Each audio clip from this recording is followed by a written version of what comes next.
Hello everybody, hope you're having a wonderful day today. Hope you're always doing well and everything, and we're going to be jumping back into some more Mega Man Maker speedruns.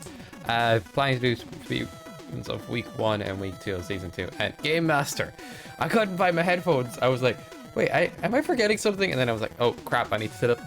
I need to put on the headphones. And they were missing at the time, okay? Give me a break, man. You're late. You're always late. Kind of very late today. Well, if I was to go by my normal schedule, yeah, for sure, dude. For sure. Where's the sound? Oh, got the sound. There it is. I think my wire's faulty. Ah, no. Oh, no, dude. No. I'll just buy new ones on Amazon. Alright. I'm not sure what way to go about this. I'll probably open one game then the other, because, like, you know, example levels and stuff. And splits, I'll do this. I'll open week 1 like such, and then I'll swap over to the other splits, I think. That way I can kind of like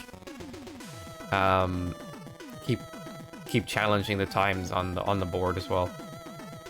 So we're going to start off with Marino Stage, Montgomery's Mini Mall, which I didn't know what that meme was until I saw it.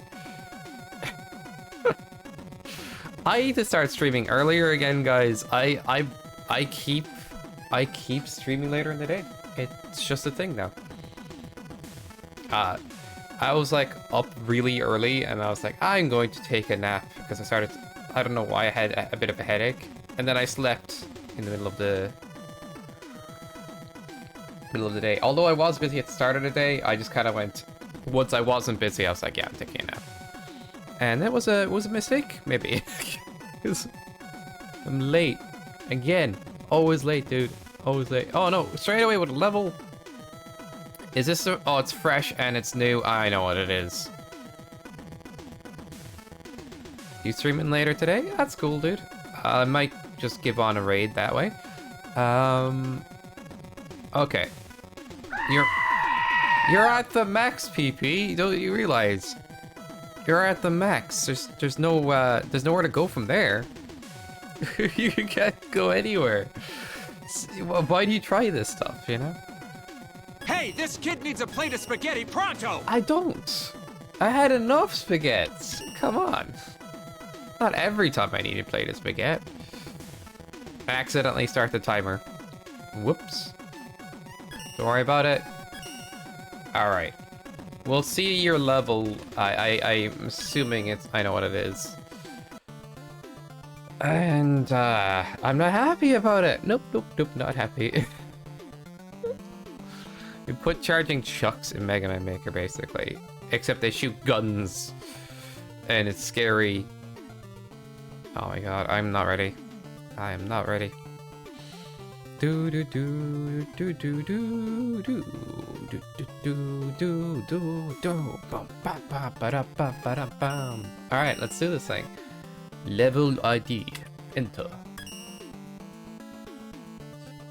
Full Mega Man 5 remake. Oh, here we are. Here we are. That level's not ready. Oh, all right. That level's gonna be hot sauce trash. I know it already. I mean, it's not trash because it's still like 1 HP kind of Kaizo, but oh my god, it's... Is there a way of saying obnoxious, but without like taking too much away from what it is? It's a challenge, but oh. There's other ways to make a challenge. Mega Man 5 remake. I haven't played Mega Man 5 yet. I have not. Don't tell Marino. He'd be mad. He'd be very upset. All right, let's play this. 5, 4, 3, 2. Oh, controller not connected, dude. Controller connect. Ah, Sag. I haven't fixed up my controller yet. It's not connecting. I'm gonna have to fix that. Crap. Well, looks like Mega Man's having fun.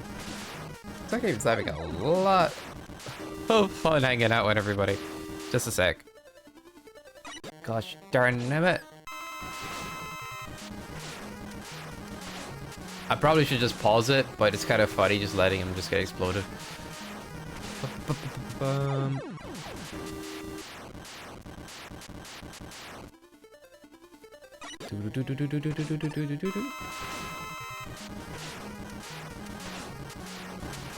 Connect the device! Connect the device! Oh my god. Just play on keyboard, yep. Play on keyboard. It's Mega Man 5. Good. I'm not sure if Mega Man 5 is good. Is Mega Man 5 good? Is that what you mean? Yeah, I can't seem to prepare this device at all. What the? Hello? Controller right here. Computer, look at it. It's right here. I need to actually frickin' nice stream, bro. I'll when you have a technical difficulty, I'll be the same. You know, it's nice stream, good stream, man. You know, how's it going? I'll be having a day, yeah, just one of those things. I'm stuck trying to connect the controller. It doesn't want to connect. I might have to go wired, chat. I might have to go wired. Ugh. Wired. Okay, I don't mind wired at all. It just it's being stupid. It's being so bad.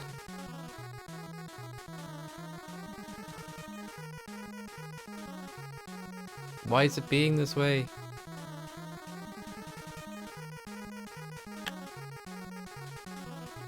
If I don't figure this out soon, I'm just gonna go wired.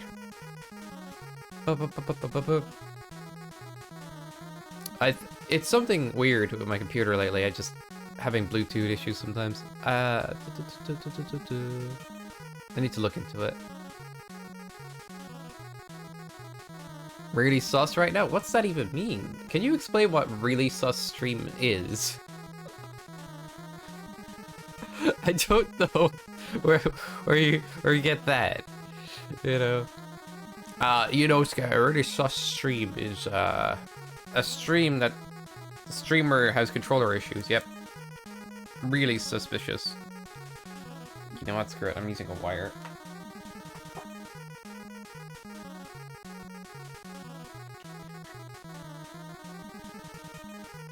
I'm just mad, you know?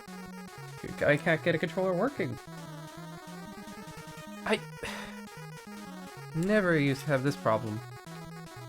Did Windows do an update or something? What is going on? Like, cannot connect.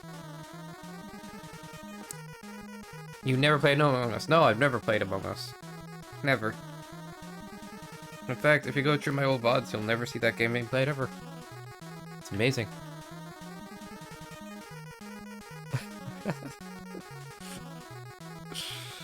What's an Among Us, by the way? What is an Among Us?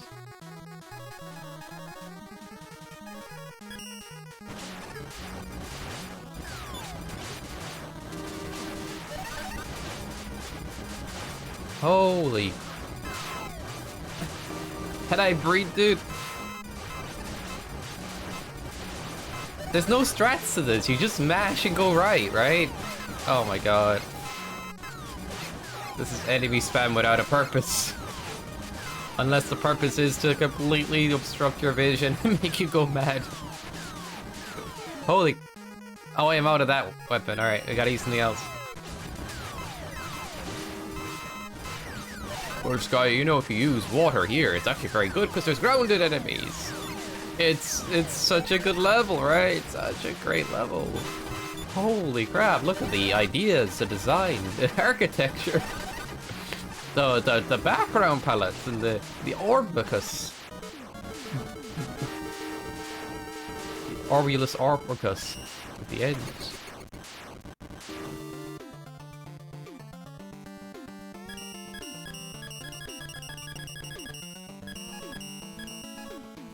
I'll leave. Why am I leaving a like on it? Dude, why? I'll leave a like, but at the same point, work on your enemy spam. Oh, that's sad. I'm mad. No. Another one? Woodman Sage remake.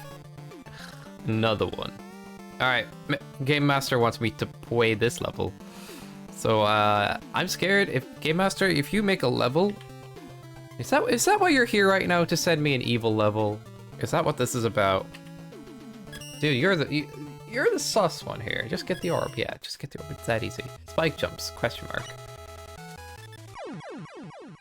I think I saw this one being played, I just don't know how it works. Oh, seconds there. I'm gonna set up the... Yeah, okay, it's all good. Never mind. It's a fun level.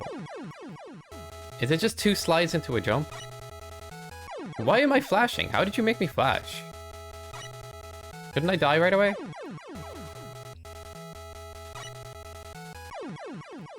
Oh, what the? Dun, dun.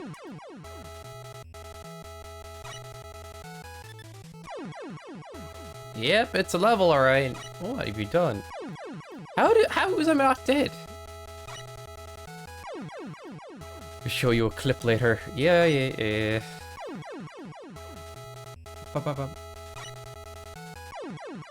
Oh my god, why? Why do I agree to play viewer levels when I'm trying to, like, practice? You guys never said to me anything that's, like, good for practice. Just like, oh, you wanna practice for doing better in the NRS? Yeah, I do. I mean, oil levels, they're good. I like them. I'm trying to get better at oil, like. Okay, what? When do I jump? Hello? Alright, I want 2 perfect slides and then a perfect jump, I guess. Which, that's not perfect sliding. Just get the orb, dude. Yeah, just get it. It's easy, look at it. You could see it. It's right there. Maybe I should just spike jump if I can time it right. Which is impossible for me right now. I should go for it anyway, just in case. Oh my god.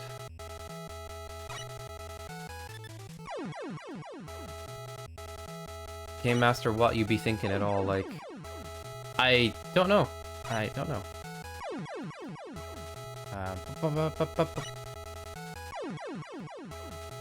Alright, 2 perfect slides into a jump, and then it works.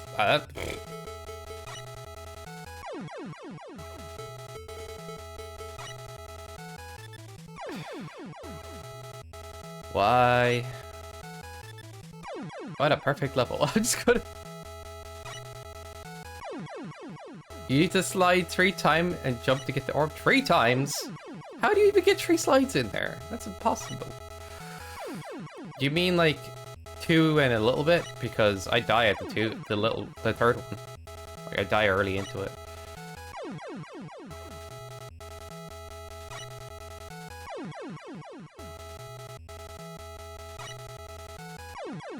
That's crazy, dude. That's crazy. Why would you create this?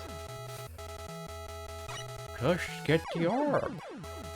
Just get it.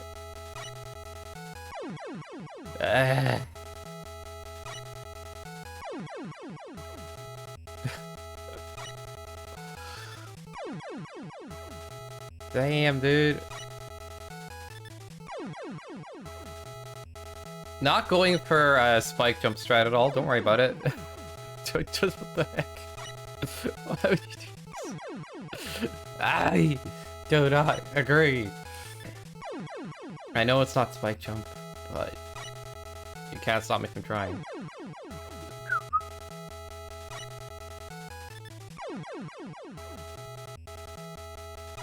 I know. Did I say it was a spike jump? I said I want a spike jump, and I know it's not a spike jump. That's exactly what I said.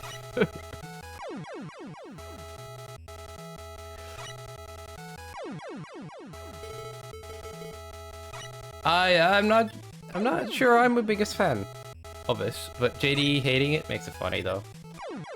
Oh, I look close. Yeah, it looks close, but it's just, you know, it's just an orb too far.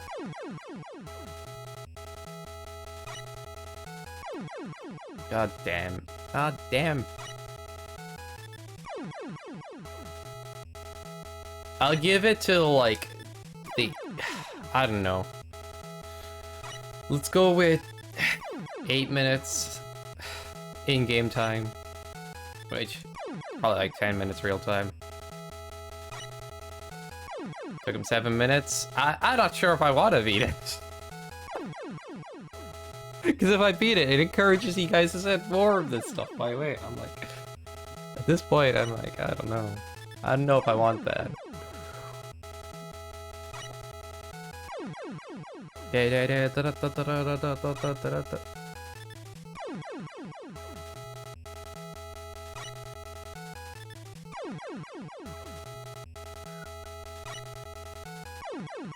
Slide 3 times? Your speedrun time is 11 seconds. That's pretty cool. But I don't know. Like, you're probably aware of this, Game Master, but you are much better at the game than I. That was a good amount of people, actually, but I'll get better over time. I know that much. But I'm just like, it's like I want to tackle this beast later on, not now. I don't really want to clip Game Master.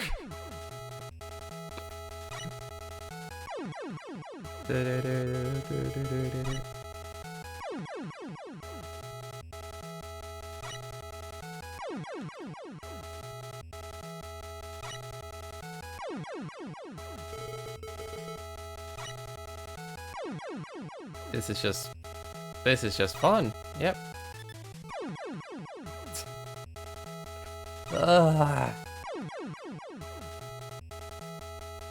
This is not conducive to practice. I know I could beat it, but I'm just not in the mood for it. Just takes a while, and I don't know.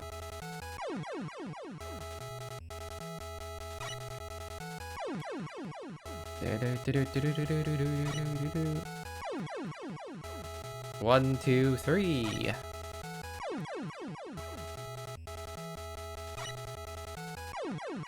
I always die in the third slide. Okay.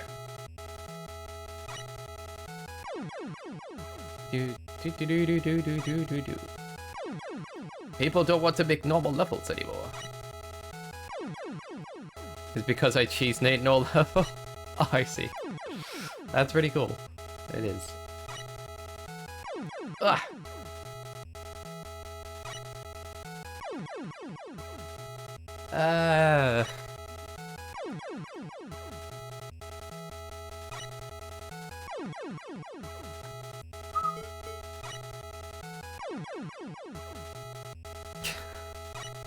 Why am I still playing?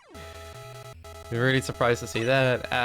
That's fair. I'm surprised this even works. I'm just, like, I didn't know you flashed at the start like that. Is that just normal? Like, is there not something setting that up?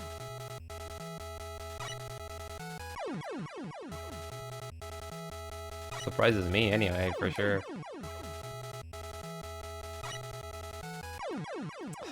I want to jump, but it's like, you're always too late, but if I jump earlier, it's not gonna get the orb. Unless I get a spike jump. So it's like,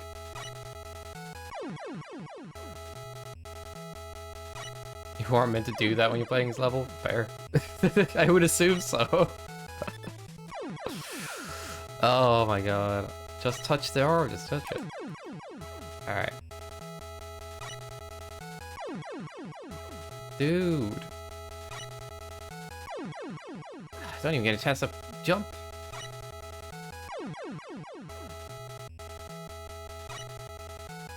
Alright.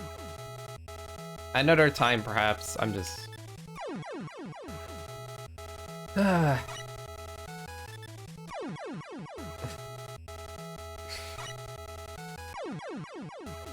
damn it. Why you do this? I understand why you do this, I do. It was close, but not it. Not it. Okay.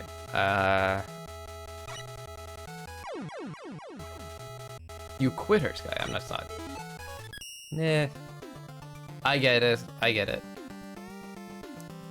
Next time, maybe. I don't know.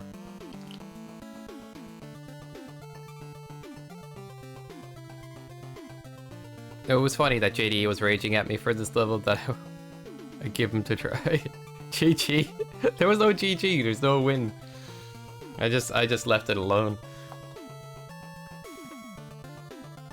Here, I'll give it a like to, I don't know, promote it in the algorithm. I don't know what I'm doing. There's no algorithm. But I don't know, generally speaking, I'm just like, I'm more in the mood to do actual levels instead of just picture perfect stuff like that right now. I mean, I don't know, maybe that's just it. Oh my god, guys. Why? What? What's happening here? I'm trying to practice. You guys keep sending levels. Alright, we got another one. Another one. Hot dog stand, that sounds good. That sounds good. That's... You sure BXW didn't make this level? Is that a big doggo, or is it just me? Looking chunkier than usual. I roll along. Oh my god, what? I can't. Huh. I see. I see you're quite literal with the hot dog stand thing. Ah! That was a death! Excuse me? What? Okay. Do I get, like, actions back?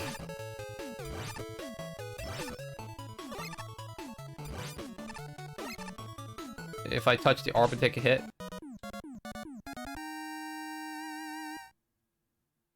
Oh, that worked. GG.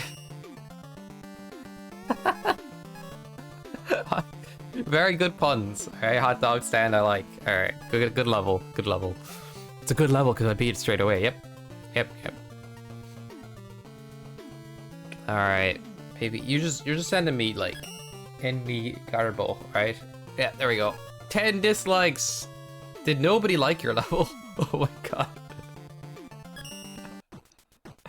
That's actually precious. I don't want to change that. I actually want to add to it now. Because it feels like it should be added to if it's just all dislike.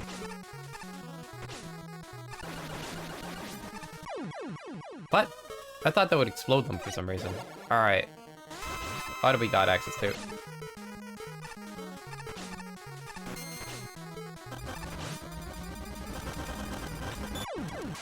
What is with that woodman wall of leaf?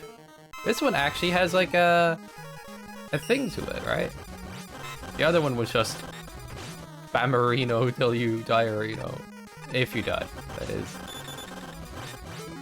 Okay, maybe this, but give it a sec. I'm gonna die. That wall of leaves, dude. What is this level? What is that wall? What is the fuck is that wall? Oh my god. Yeah, this is how Woodman always was, right, chat? Nothing different here. Yep. What? I died? Excuse me. What the frick? Oh my god. What the fuck is this? And why does that hot dog always hit me on the way down? Alright, you know what? D-boost. Screw it. I'm brave. Mashy mashy. You want me to mashy mashy? You want me to use Buster? Buster only. Yeah, Buster only, guys. Let's do it. Buster only run. Yep. No charge, by the way. Because it's Mega Man 2. It's Mega Man 2.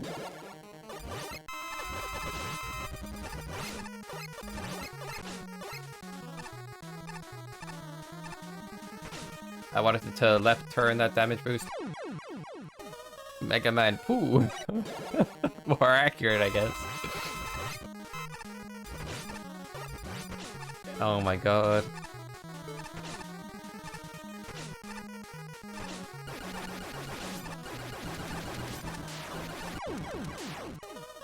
Yeah, we have a very mature community of creators in this game. Love creating nothing but the most fantastic levels you've ever seen. Bear and balanced. Oh my god, no, no, no, no. Already dead. Okay. New strat. Take hits, crash bomb the doggos, and move on with your life. And also this. Wait, that doesn't freeze up the boss. Yeah, it doesn't. And I'm already dead. Are you kidding me? What? I need to jump? I actually need to think? I don't want to think. Who told me to think on a Friday? Who does this? Don't do it, don't do it. Oh my god, that's so much damage. So much damage! Woodman, but enemy spams, yes. Exactly right, Tox. Guess who? Guess who makes levels like this? You probably can guess right off the bat without even checking. Who would dare ruin the sacred Woodman stage with this much enemies? I'm just going deboost again. Oh, it's not working. Alright, new strat. Digital last strat. Am I going mad, or I'm actually having a tough time figuring this out? Give me stuff. That's not the stuff I wanted. Give me other stuff.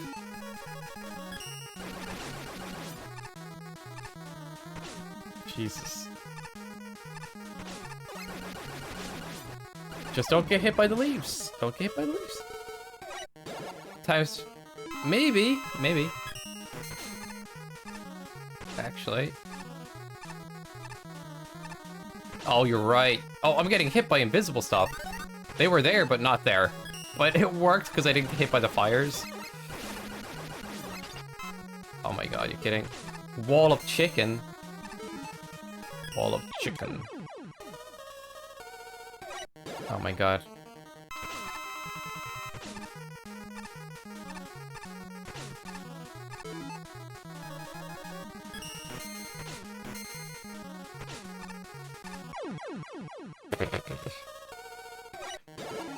Oh my god, this is so clever. Yep. It actually is a stage, technically. So I guess we'll keep going. Yep. It's a stage, it's Woodman. It's Woodman stage. So accurate to the original. Oh my god. What? What?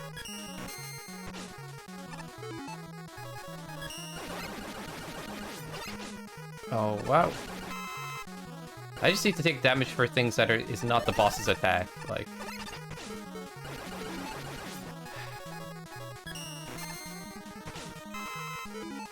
Oh, god.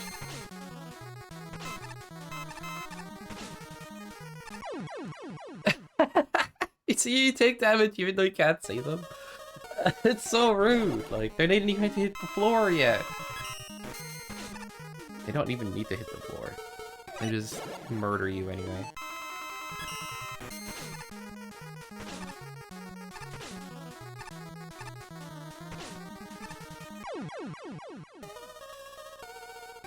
That's real NRS trading. Shut up, Beefy. Yeah, real NRS trading.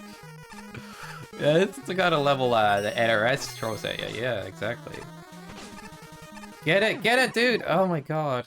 I wish I could slide. I wish I could slide. Yeah, I remember the NRS level last week. Yeah, exactly like this. When's enemy spam week? When's that gonna happen?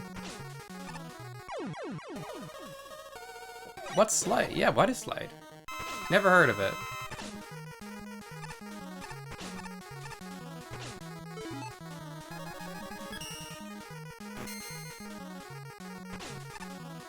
Oh god. Alright, what's a good way to take out these guys?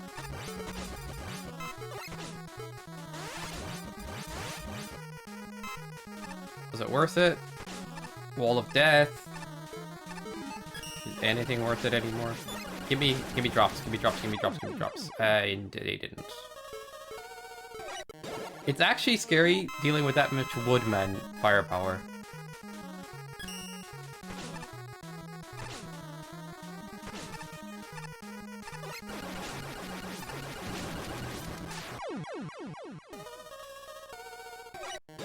You probably beat it pretty quick, actually. I don't remember spending a long time on any of this. Yeah, then why am I having such trouble with it? I don't get it. Just hold right the whole time. If you get lucky drops, it's easier. Ah, what is this?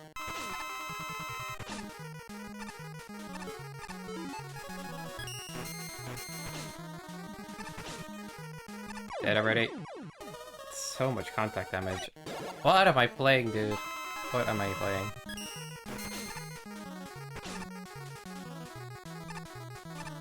On the chicken part? Yeah, I'd imagine. If I kill all the bats, I'll get drops, right? Yeah, just kill the bats, dude. Just kill the bats. They're kind of what keeps you alive. Oh no, dude. What? There's not enough bats. Keep me alive! What? What?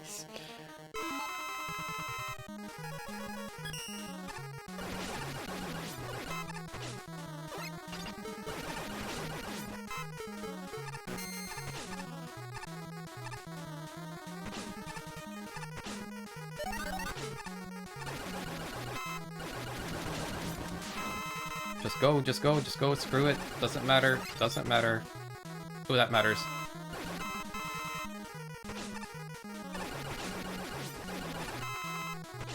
Yep, this is working now. A lot of bats, I'll take it. Oh my god. Or not. Or not at all. Don't go left, thanks. Guy's being bad again. Heck. Oh no. No.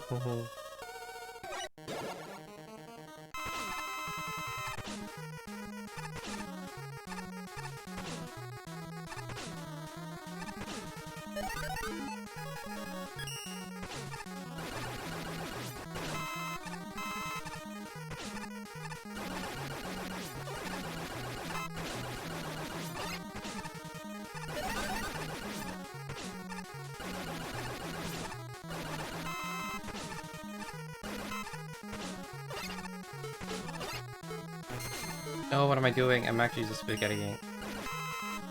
No health? Thank you, video game.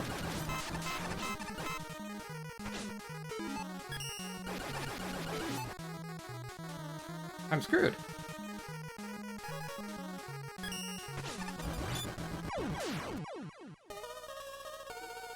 Atomic fire? Who uses atomic?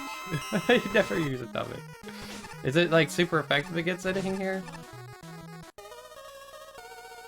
If I held it out, would it kill things? That's the bigger question, I guess. Alright, let's try to forget this level ever existed. Yep. Don't go left. Just don't go left. Just hold right the whole time. Yep. Don't think about it. No respecting the enemy spam. That just makes sense. I started respecting it when I started dying, so that's on me. Just don't die. Yep. Yeah, that's it. Just don't respect it. It's so obvious, but...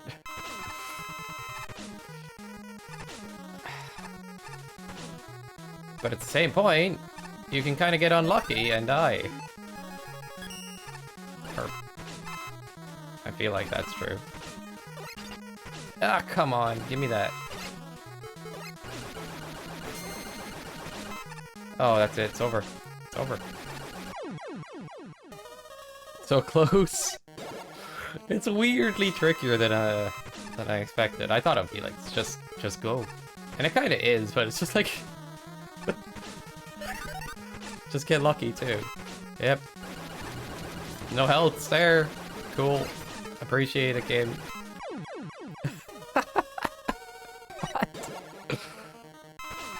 Why would anybody, like, make this?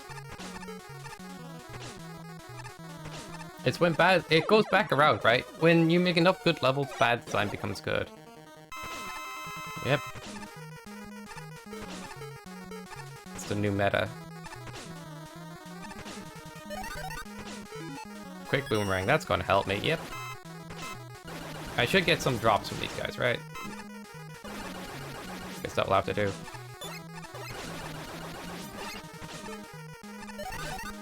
Almost died there.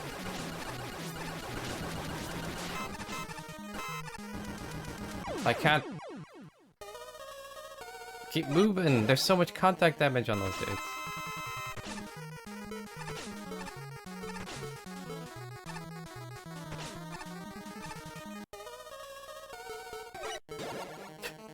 What am I playing? So dumb. Just take fire damage instead of contact damage, right? Actually try to take fire damage. Or take bad damage, I don't know.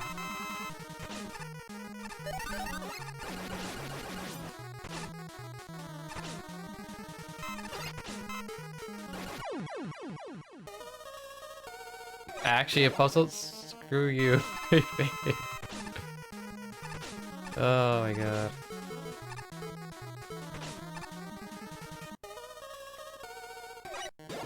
It makes me feel bad every time I die, actually. Like, it's just enemy spam, dude. Why is it kicking your ass? Alright. Die! No drops. No drops. Oh, that's good.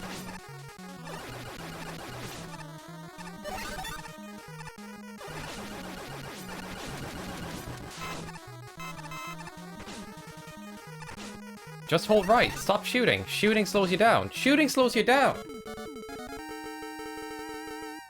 Just don't shoot. That's the solution. Don't mind me, just a fella out on the farm. What? When did you get ASCII spam? Yeah, GG. It deserves more dislikes. Yep.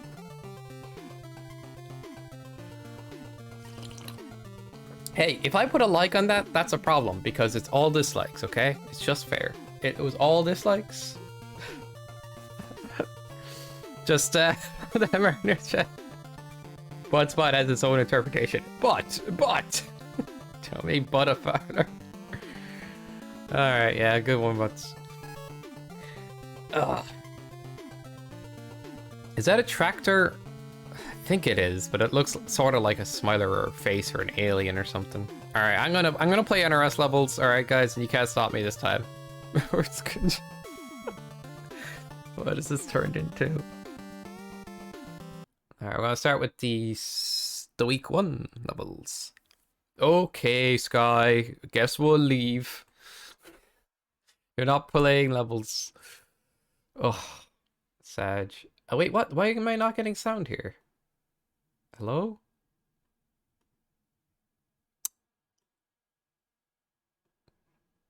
Okay, let me try that again. Do do do do do do. Oh my god. Alright, because I have to figure this out. Da da da da da da.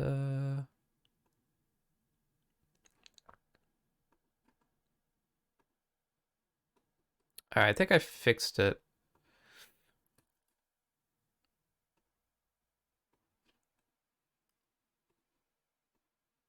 Please work. Please frickin' work, dude. Okay, we're good. Play examples. There we go. Or watch until you stream. Hi, no worries, Game Master. Appreciate it. Alright, let's get started then. Let's get started. I don't know if I should combine both weeks into one big speedrun segment, or we'll just do both of them separate. I think both of them separate, just to try to beat times, because I already have splits. But they'll be done in a row. Just talking about the live split thing. All right. You know, when the whole week, the whole of NRS is over, I plan to do a really long stream with all the levels again. It's gonna be great. It's gonna be fun. Yep. Alright. Frickin' Woodman stage. I'm never playing Mega Man 2 again. Madge. 3, 2, 1. 16-hour stream 2.0. It was 23 hours, not big. But I'm better at the game now, so it shouldn't take as long.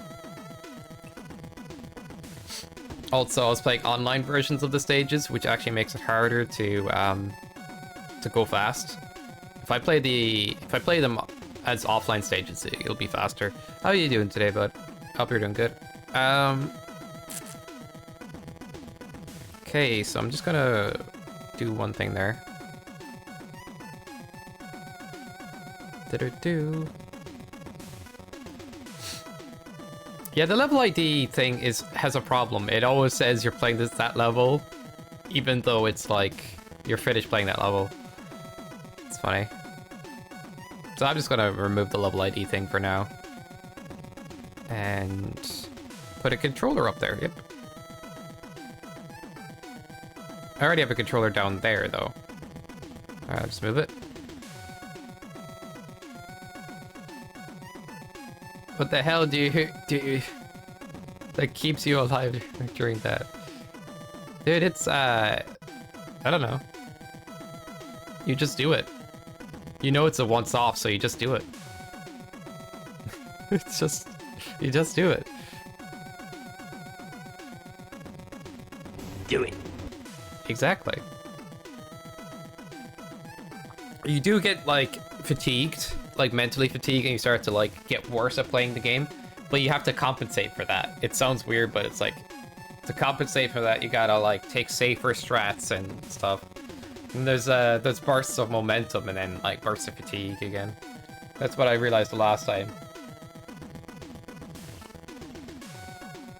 But like the levels themselves are fun and everything. It'd be harder for me to stay streaming if I wasn't as engaged with the game. Like 3, 2, what? What the freaking? My live split didn't start either. It happens sometimes, and that's really annoying. 3, 2. Okay. You're baking a cake for a birthday. You non-bake is back.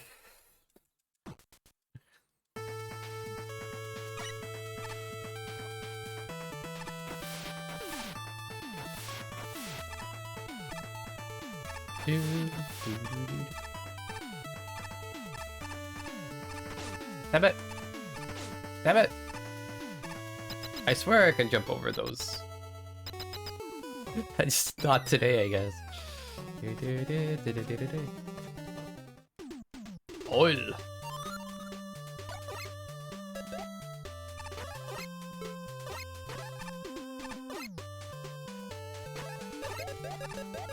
What kind of mini moil has an oil spill on the outside? Yeah, what's that about?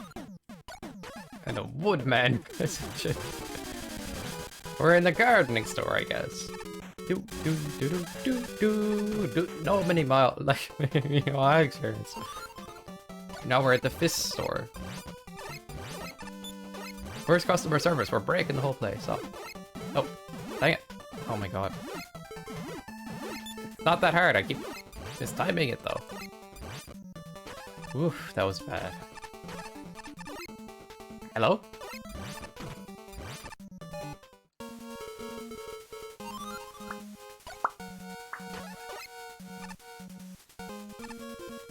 Floppy as heck, dude.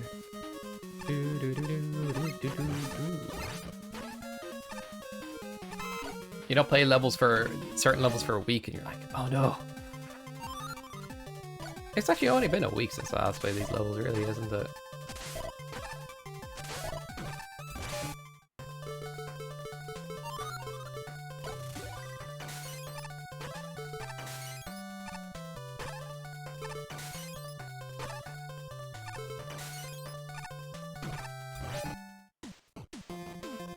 Oil.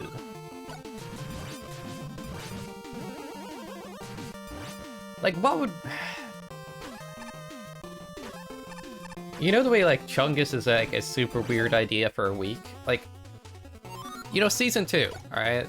Hypothetically. Yeah, it's a hypothetical beyond hypothetical. Alright, if I won the competition, what would I choose? Like, probably Puzzle Week to mess with people, but, like, is there anything, like, that's, like, super funny or good to choose now? Ah, damn. Rick Astley week. LeBron James week. That would actually be funny, though.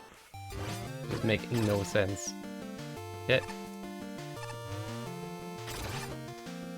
I know Goose would approve of LeBron week. Just can't think of, like, anything, like, memey and funny outside of, like, I don't know, Garbo week or Jank week or Puzzle week or... But I like puzzles. So Puzzle Week would be funny to me. Shine! But I feel like race puzzle levels would actually be easy puzzles. Like, they wouldn't put anything too hard in there. Damn it.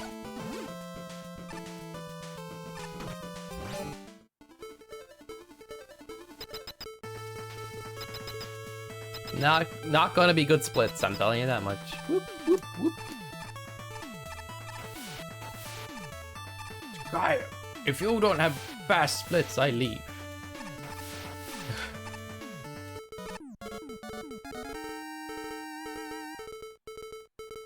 It's funny how all of those little mistakes. Damn, that's a lot of little mistakes. Nico's level. Just get in the tree straight off the bat. Why does the tree have a teleporter in it? Stop asking questions. The magic tree, dude.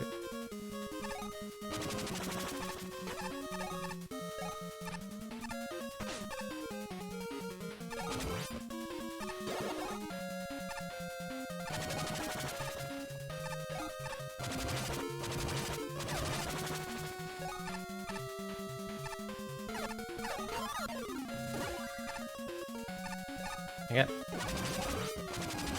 Ah, dang it. Getting sloppy there, but it's not so bad. I think I could still do this quickly enough. Not been that long.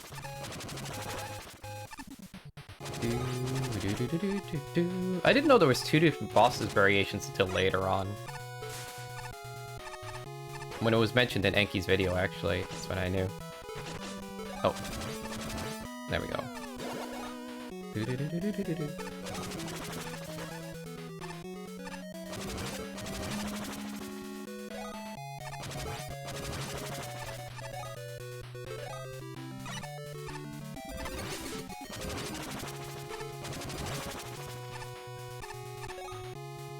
There's certainly ways to go faster than this, but it's okay.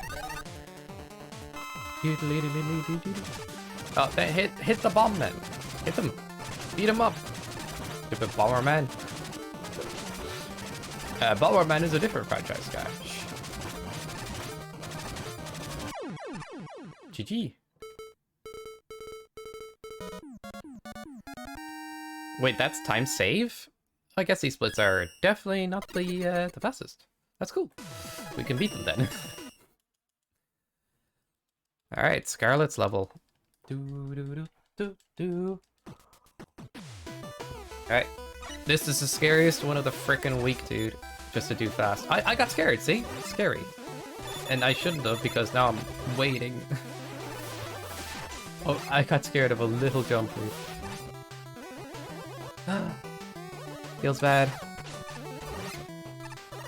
I just feel like if you want to go fast, this is like the one that's like you will die in the most. Potentially.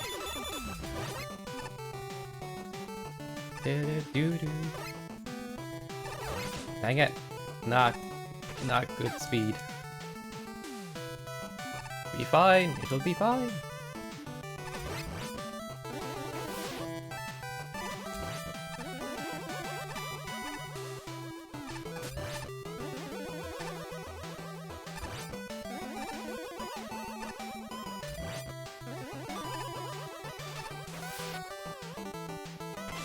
Damn it.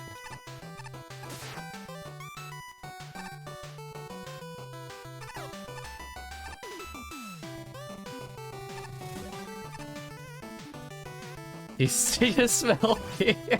What a good statement, Scarlet. You're right, they do. It's just rare that, like, you know, the mid-jumps that you put in this stage are utilized by players, you know? Like the magnet ceilings pushing you back if you go for a full jump. That stuff, it can be easy to mess up for me. Oh no. I made a big mistake. I don't have enough health to take a D-boost on the guy up here. Wait, that's not a mistake. I could just shoot him a few times. Yeah, that's fine. I got scared again. I'm not taking the risky strat here. I haven't practiced this in a bit of time, so I'm just gonna do that.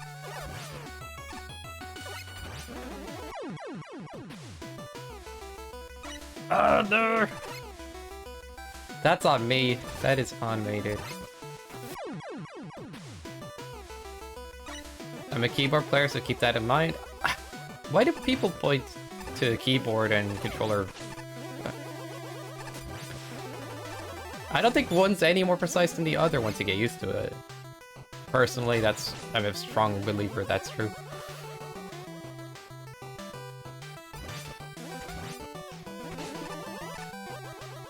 The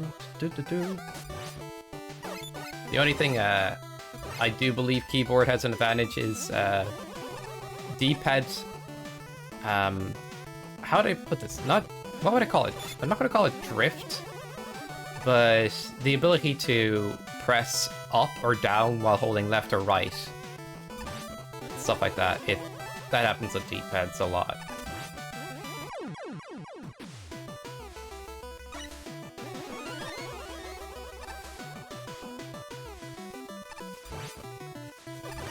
Notable argument. I don't argue these things because it's like people don't provide evidence, and it just becomes tiring. Like if you provided me evidence of like input lag on controller, I'd be like, okay, damn, I see that keyboard is better. But if you've ever played fighting games, like you know everybody uses all these different controllers, and they all perform at the highest level. It just makes no difference as long as you get used to what you're doing. The ability to compensate for a controller, or like, play on a controller keyboard is always there. Like, personally, a controller player, getting used to keyboard now would be a pain in the ass.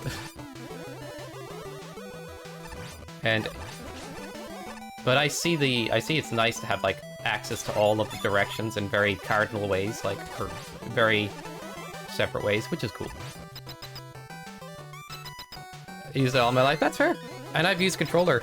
Like, it's speaking a different language to me. Like, I'm fluent in controller, but not keyboard. So to me, playing on keyboard just, oh man, I can't.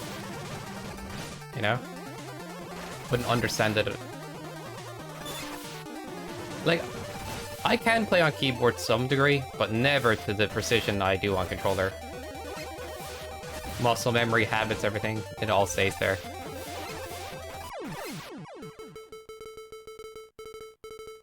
Is what I think about controller. Exactly. It's what you're comfortable with learning. So, arguments for superiority without any, like, evidence of lag or anything like that, it's just beyond me. I do say, though, controllers do have that problem where, like, if you're holding forward and you hold upwards on that forward arrow, you might get an up input. A lot of controllers have that issue. I've tried to find ones without it, and they're very few and far between. But you can kind of compensate for it, to be honest. And I think PlayStation 4 controller has it, but it's not like that big. I mean, kind of, you just compensate for it without even thinking about it. You just get used to it. But there is certain circumstances where it happens, and you're like, oh my god, did that just happen? I would not have fun playing on a keyboard. As much fun as I have playing on a controller, to be honest. And that's just how I feel. And, also, yeah. That's the only thing I can point towards.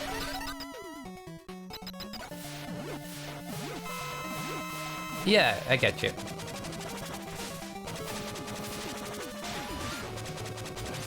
Anyway.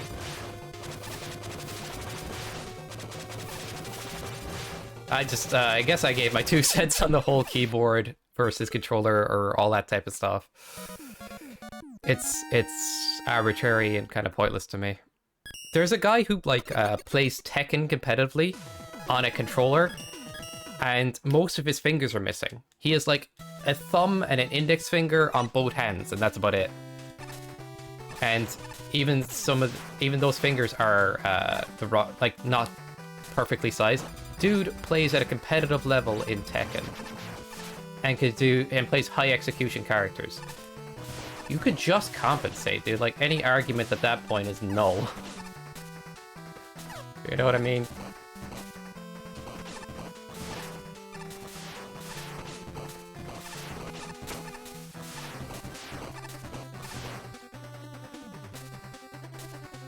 Well, he just went Arc heads to Mario's Discord. Oh, what did you post? Has to be something memey. I don't think Marino's art challenge would have like a non-meme win. I just don't. What did you do? Oh, what the heck? Oh, I got sniped there. Whoops. Whoop. Doo-doo. One thing I do believe is an advantage of keyboard and keyboard-like controllers is that you can press multiple directions at the same time. Does it make a difference in Mega Man? Not particularly. There's not really an instance where you want to press back and forward at the same time, or up and down, those kind of directions at the same time. So. But technically, if you're playing Street Fighter and you're using charge characters, you can have an advantage. But you can use the analog to hold back while you're moving forward with the directions. Because how that game works is the last input put in, like, you can hold back and then press forward and your character starts walking forward because that's the last input. It overrides the last one. Even though the back for charge is still working, it's steel. If you guys play Street Fighter, yeah, I hope you get what I mean. I might try something like a mix box in the future. That would be like the only keyboard-like solution I'd go for. It's like a mixture of a arcade stick and the keys on a keyboard.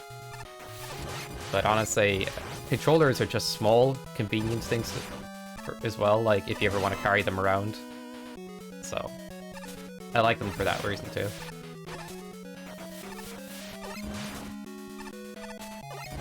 But Mega Man Maker's on PC only. It's never went out like a keyboard that way. But like if I was playing fighting games, I'd probably like go to the tournament. All I have to do is carry a controller. But for Street Fighter charge characters, there is an advantage for multiple reverse inputs like that. Anyway. Dude, do.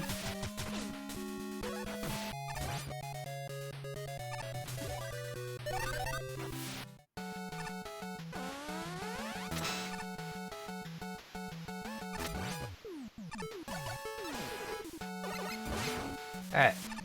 I'll get to reading that in a sec, Scarlet, after I finish the level, I'd say, because I can't take too much of a break right now. Do.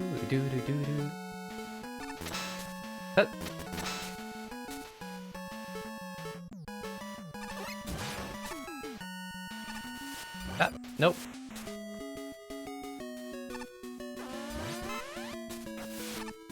Oh. Thank. What world? Do.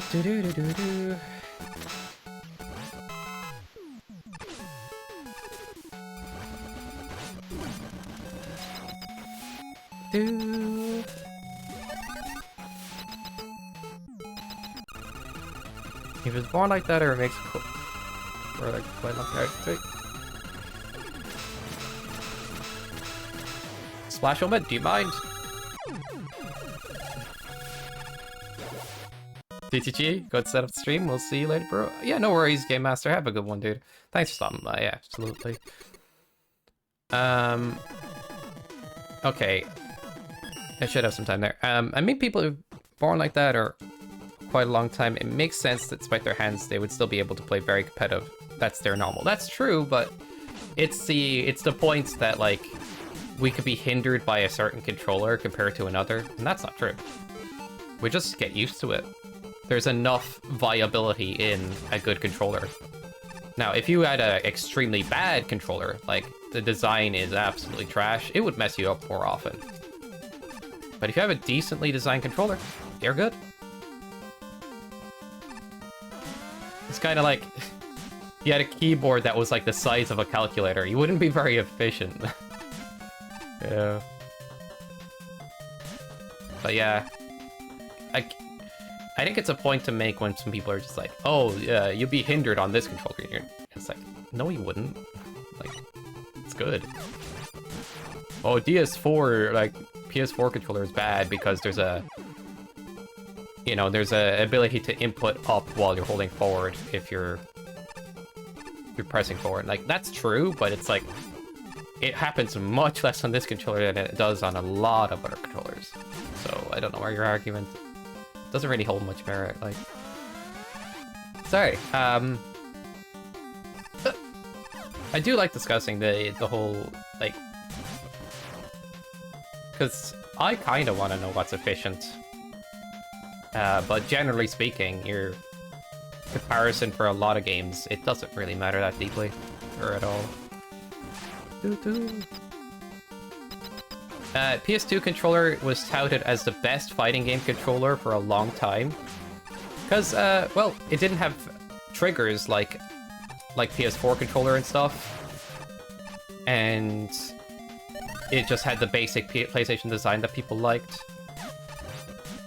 Or PS3 controller had triggers too. Like, but, contrary despite popular belief in that way for a while, PS2 controllers are notoriously bad at wearing out the D-pad because they're pressure sensitive. And eventually, you end up with a controller you have to press really hard on to get inputs. That'll mess up your thumb. I had blisters on my thumb playing fighting games growing up on PlayStation 2 controllers. And that's no coincidence, you just have to... If the controller wears out, you're like... You have to press harder, so... Yeah, if you get that controller brand new, it's good, but once it wears out, it's not a great controller for that type of purpose.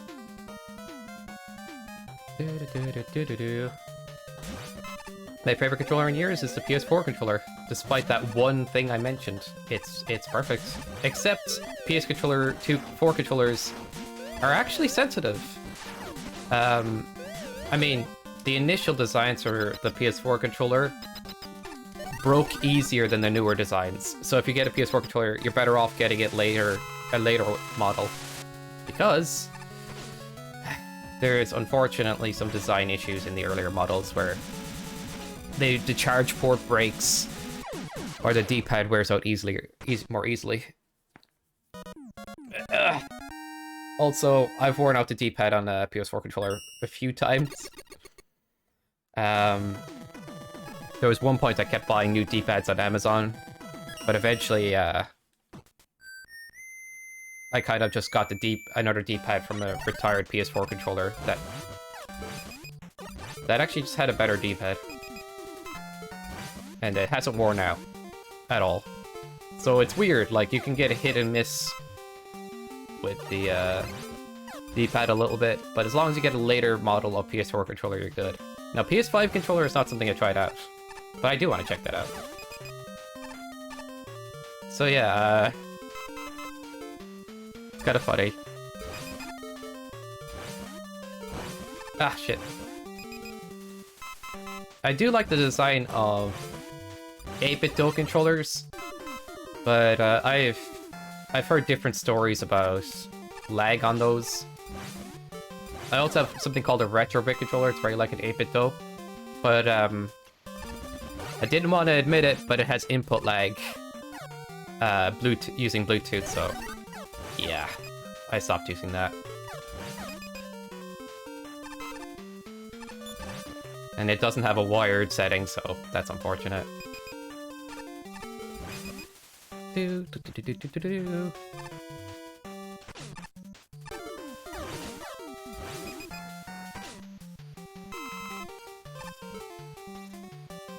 But as far as it goes between wireless on the PS4 controller and wired, exact same response time. Unless your Bluetooth driver or adapter is well-functioning. Okay.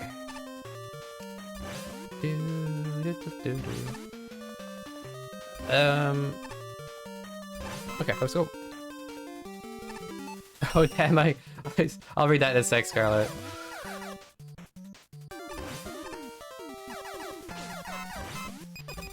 Alright. Dude. I would say, for shooting games, keyboard and mouse. I'm not gonna argue that. Strategy games too. You can still make the other thing work and compensate for its weaknesses, but overall, like, you're better off in... And you can kinda hinder yourself on a controller, unfortunately, in those games. Yep.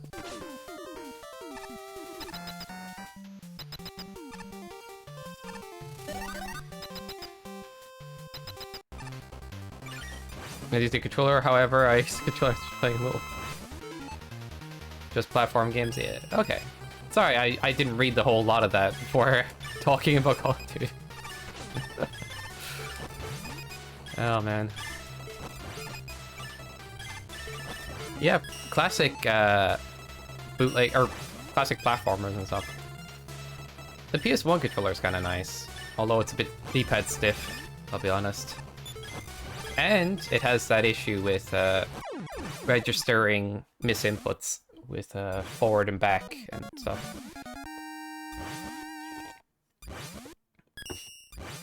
Either way.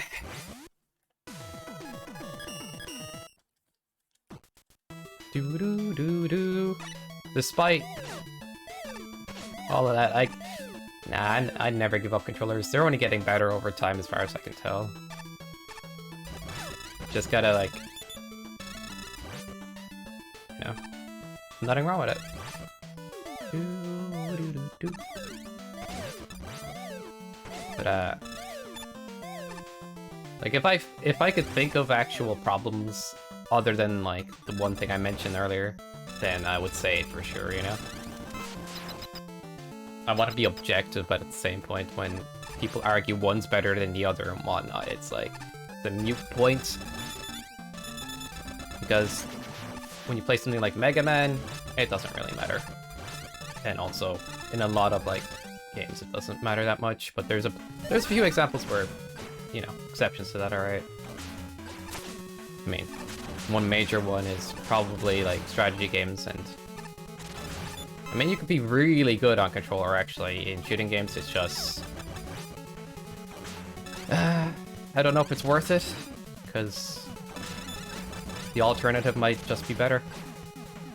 As far as I can tell.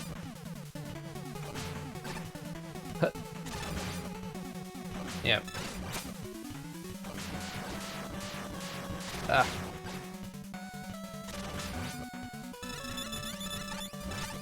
I mean, when people play shooting games, like, everybody plays on keyboard and mouse at higher level and stuff, and it makes sense to even just pick up and play. It's like, it's immediately well, it could be immediately apparent. It could be taking a while to get used to, but it's apparent that, like, for efficiency. You can imagine how well it went. Oh yeah, playing on controller for you, Scarlet, dang it. Oh shit.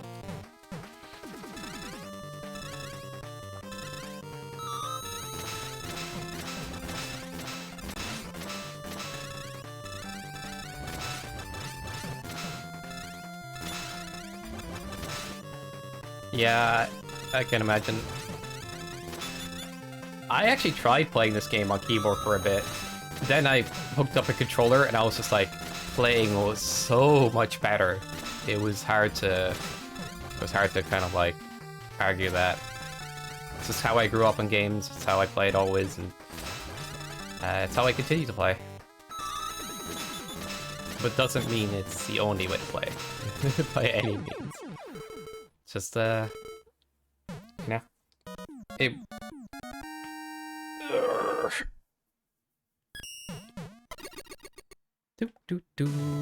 Alright, that was minty fresh.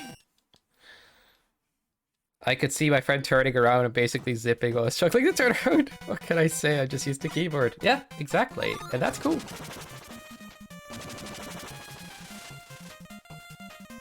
It's cool that we have variety, you know?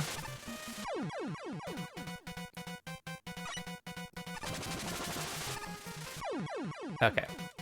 I try to double jump. I'm just gonna just slowly do this. Woo, slowly.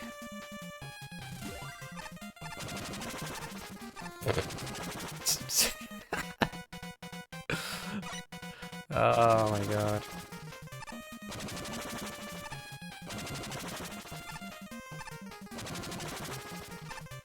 Ba-bam.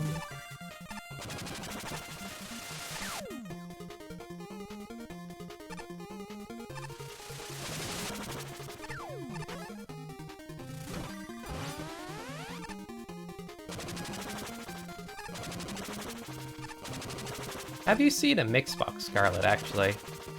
The kind of arcade style keyboard-like hybrid. I never usually... Like, what? I never mess up this section. Whoops. Oh well.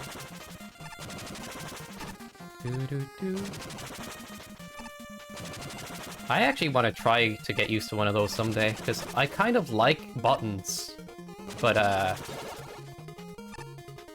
kind of like that approach a little bit more than playing on a keyboard. And having keys on the movement keys on the left for me is just nicer.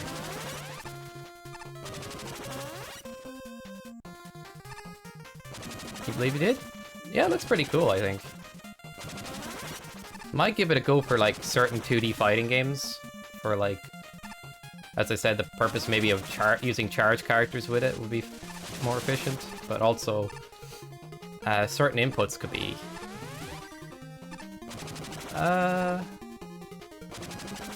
wouldn't say easier, but like once you get used to it, in some ways, I don't know.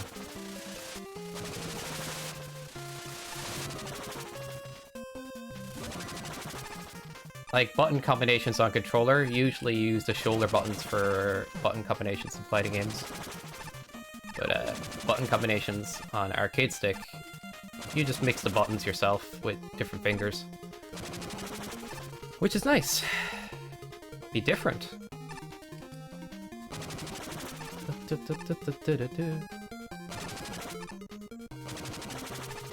Any impact on grapple characters? I think you can get away with grapple characters on a controller, no problem. I mean, inputs for grapple characters, unless you found some like very smart shortcut using back and forward, and I don't think so, really. I don't really think so. Just charge characters is the big one, because you can, in Street Fighter especially, unless they change it, you can, and I don't imagine they will, you can hold forward. You can hold back while moving forward, you know, and then kind of get like crazy stuff happening. Man, red splits look scary, dude. They just do not look friendly. Fighting games, I tried a bit, but I don't know. Some people puts it really hard on keyboard, just makes me mad. Never played them. Played it against a real player. Little time playing against with my YM, my favorite character in training. I mean, how can I start playing against others when I'm basically struggling with the basics? Find somebody that's also struggling with the basics. New fighting game players should play with new fighting game players. I'll put it this way: fighting games, like your average online fighting game player, is someone who's already obsessed with the game. Usually. Because most casuals they would rarely play the game and online, if at all, and, you know, they leave it alone. So that's scary and daunting in its own way.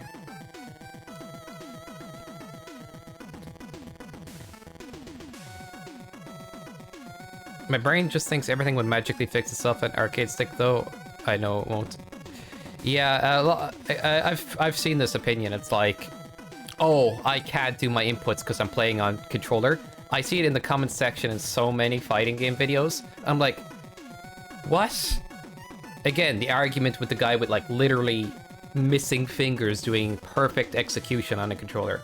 That comes to mind, but not just that. Like, even when I was playing Guilty Gear and stuff, it's like, it's so difficult to do that on pad, isn't it? I'm like, what are you talking about? And then I do it, and they're like, oh my god, you did it on pad, you're a god. I'm like, no, you just practice. Fighting games require lots of practice, no matter their controller. You know? The entry point is steep.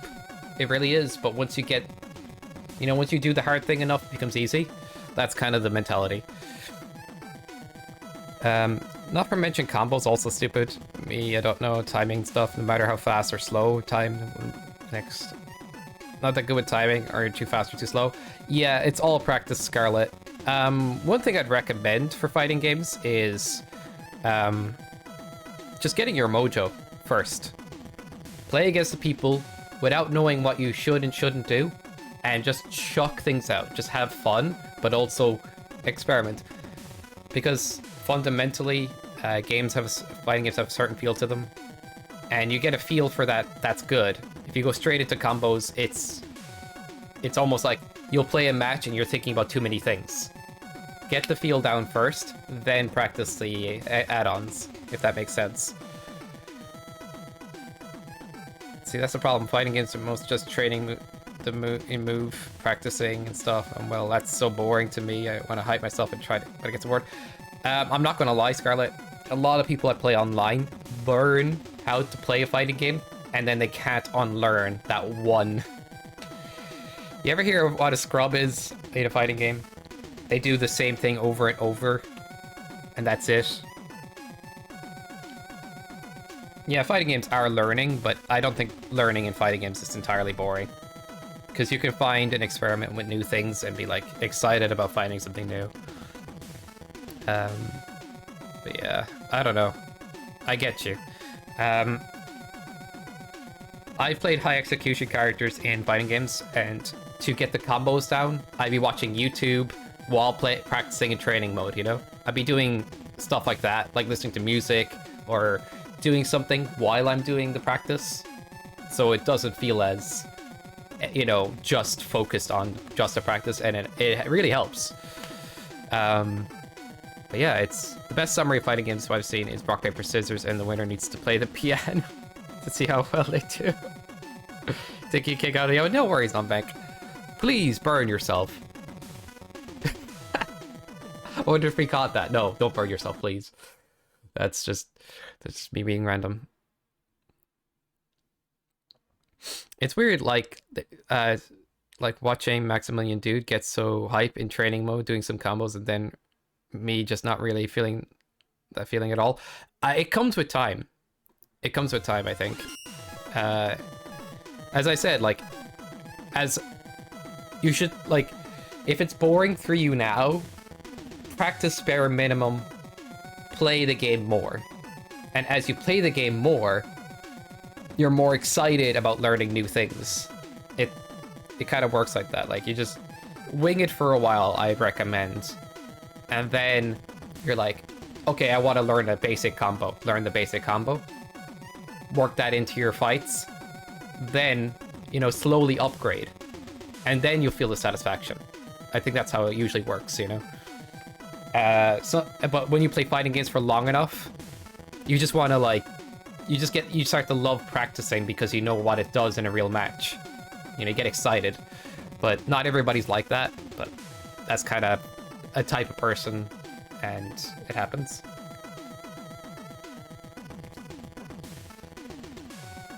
How do you feel like you're making progress? Sometimes you don't know. the only way of really telling is sometimes a rank. And that's a poor way to judge your progress, it really is. Because if you're just wanting to rank up a bit, sometimes you learn techniques that later in higher ranks will get you destroyed. Like, you do bad habits that get you destroyed in higher ranks, but in lower ranks will cheese opponents. It's very hard to tell, Scarlet. The best way to tell is you're always looking at your habits, your opponent's habits, where you need to optimize, and how many different things does the game involve. Should I try dodging more? Should I try using this move more? Should I try this more? Eventually, through all of the experimentation, you'll hit things that work, and once you level up that way, it's slow, but you'll get there. If that makes sense. I hope it does. Like, that's genuinely the best way I can put it. And by the time I would surely realize I know to do a combo, it'd be too late how to do that. Start with basic combos, Scarlet. Very basic ones. Ones that, like, you feel like you can't mess up. Or if you do, like, you're like, oh, all right, you know, you're not too overwhelmed. That's kind of where you want to be. And then once you get used to that, you'll be able to apply bigger and scarier combos to your opponent over time. There's usually playstyle tips for characters in fighting games, and a lot of those focus on like high level play or low level, or they don't really focus on the low level. Is just learning by just mashing the buttons or just figuring out the feel of the game.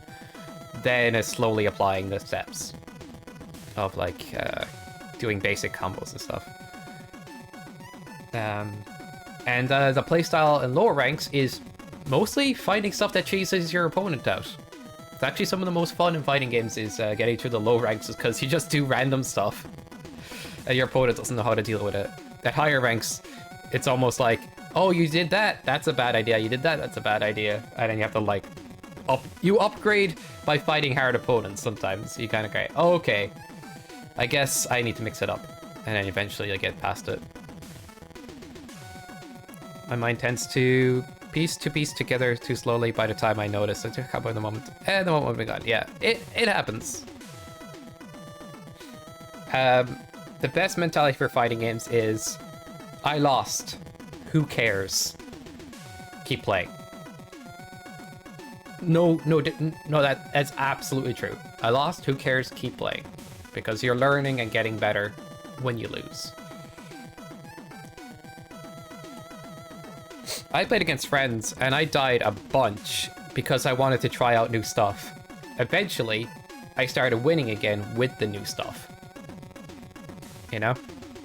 And then I added that to my list of things that I do with that character in a fighting game. Losing is a learning tool. Nobody to play with. It can be an issue, for sure. The best you could do is online, and not a lot of fighting games have great online, because they require a very good connection to be good online. But one of the better ones online sometimes is Guilty Gear. Although the lobby system sucks, the best way to get matches in Guilty Gear I find is to wait in training mode with the network turned on. Or that kind of way. Street Fighter V has some jank netcode, but you get matches quite often in that. Tekken has some of the emptiest sometimes, and it can get busy at times, but a lot of cheaters on PC on Tekken as well. So, and the rematch takes forever in Tekken for some reason. Yeah, it's about finding. Some fighting games have discords where people set up lobbies to skill level, so that's an idea. Not ideal though. Yeah, what Non-Bank said, but if you've heard of Fightcade, Fightcade is basically old school fighting games with community around that. And to be honest, the netcode's quite good on those old games if you find a good opponent. I would say, unfortunately, it's not the busiest, but there's that too if you want to play old fighting games. The fighting games I have are BlazBlue, Cloudy Trigger, King of Fighters 14, Guilty Gear Revelator XD, though I've only tried training mode in Blaze Blue and King of Fighter 14 Faves. Alright. That is a good rep for Discord lobbies, maybe. I don't know, actually. I would say that it is going to be... It's hard to find a player at your skill level in fighting games, because there's a ton of, like... It's not just, like, how people usually put it, low, mid-level, high-level. It's actually, like, beginner, like, low-level... Like, it's, like, multiple increments of skill. The best fights you can have is somebody at your skill level or slightly above it. If someone's lower to your skill level, sometimes that's nice, but eventually, you know, you kind of want to be at the same-ish if you want the best matches. Yeah. Finding people that are new to a fighting game to play against as well, it would be really nice. But it's unlikely that will happen, so you might have to fight opponents that are a bit up the ladder and slowly climb to their level. That's scary.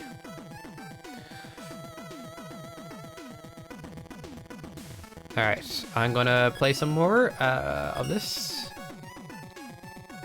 See, the problem is, I know for quite a bit now, and with me being this chatty, you kind of forgot one thing about me. I'm really shy. You really won't find me entering random, just say hi and stuff. Fair enough. Do you have Smash? You don't have Smash Bros, I don't think. No? I don't know. I play that on stream sometimes with chat and stuff. I'm thinking about getting into older fighting games myself on Fightcade and things. Like, even someone like me who's played a lot of fighting games with Tekken and Street Fighters.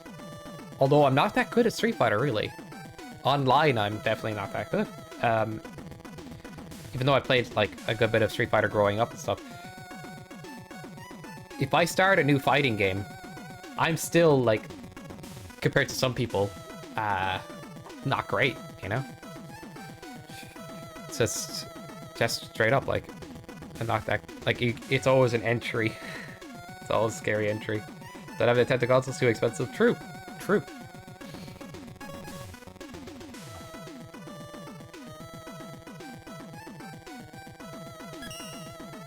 My throwaway account. Does non-bank have throwaway accounts? Alright, let's get started.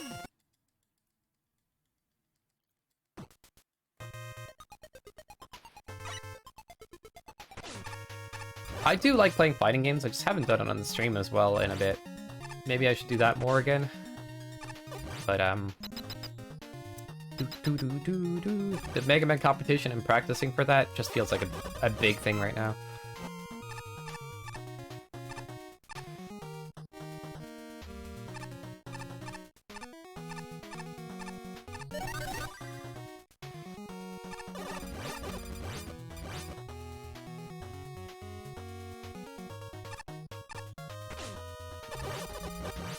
Ah, thought he was dead, but he wasn't.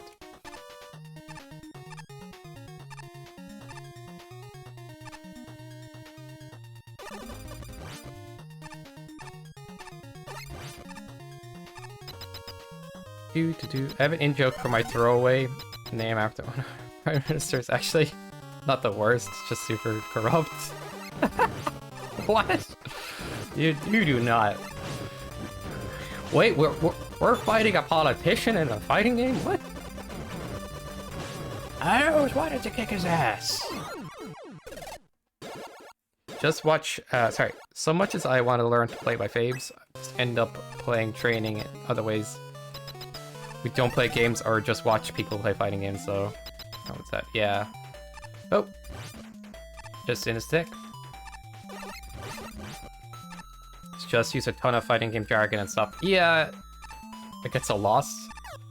What terms do you have issues with? There's actually like an FGC term website. Did you know this? Because a lot of like the terms can be confusing. And you can actually look them up there. I forget the name of the site, but if you have any like terms off the top of your head that you want to learn, everything. Oh wow. Damn. I don't know where to start. But yeah, it's...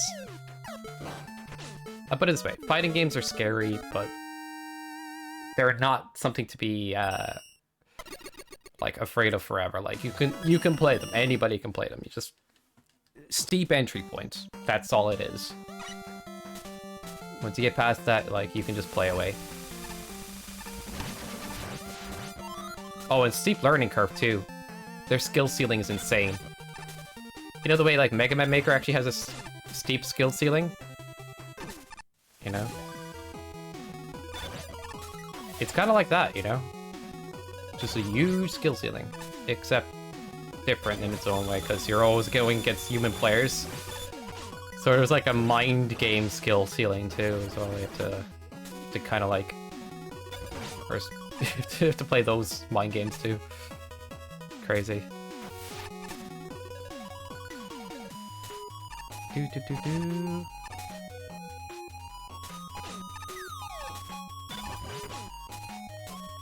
Like, not to mention tons of stuff shown is being shown to me using arcade sticks, so here I'm on keyboard. I get you.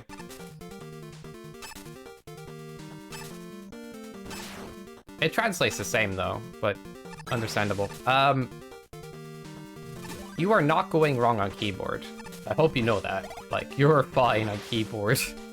Arcade stick is not going to magically make you better. In fact, arcade sticks have a steep learning curve. It's true. The reason people like arcade sticks is they like the idea of going to an arcade and kicking ass. A lot of people grow up with playing fighting games in arcades, so a lot of the FGC boomers play on fight sticks, or in arcade sticks. And because of this, there's a culture about superiority of playing on arcade stick, which isn't true. It actually feels more engaging to play that way, I guess, you know, because you're like doing these wide motions and this like body, you're putting your body into it. But at the end of the day, no, you're not offering yourself any advantages. In fact, you have a steep learning curve because it's awkward.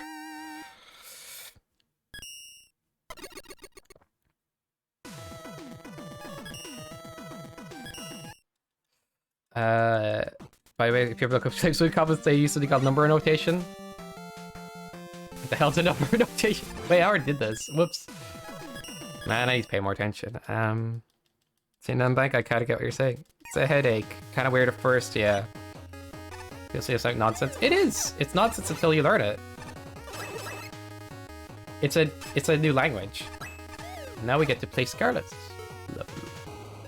And, oh yeah, I have Chart Shot again. Buster only goodness. Like, I would totally forget that there's a Buster only level unless it was pointed out because, you know, it just plays really good. You don't need anything else. But what I mean by that, it's just really solid traditional that way too.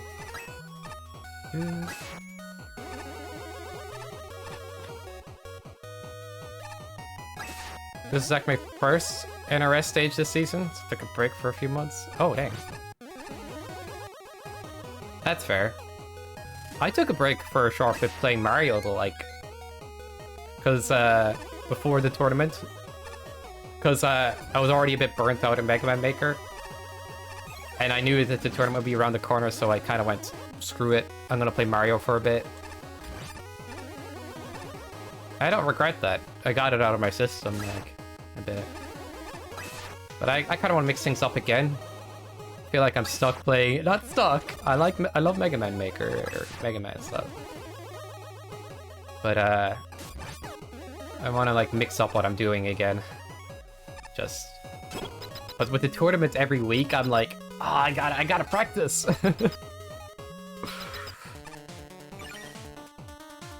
Yeah, it is. Super good. But it's kind of different. That's fair. So, Nambank, if you want a good example of what's a good level, a good traditional level style, any of Scarlet's levels are amazing go-tos. Just from visuals to the design to the enemy placement, and you know what I mean? It's just... And a lot of the time you just get like a simple buster. Or I think that's... Yeah. Which, though I also want to experiment a bit, wanted to race type tread. Yeah, true, it's very good for that. Mao, there you go. Mao indeed. Did I already beat your level this week? Oh no. Go back, beat it again. So you can see all your progress, yeah.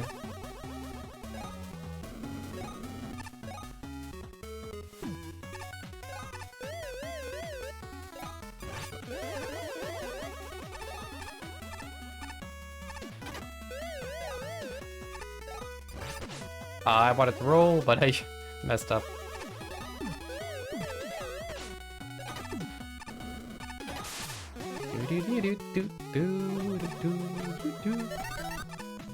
Just in case. I'm being a coward, I know.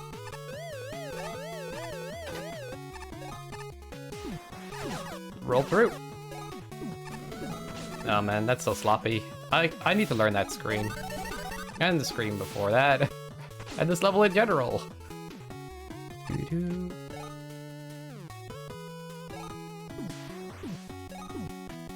Ba-da-ba-ba.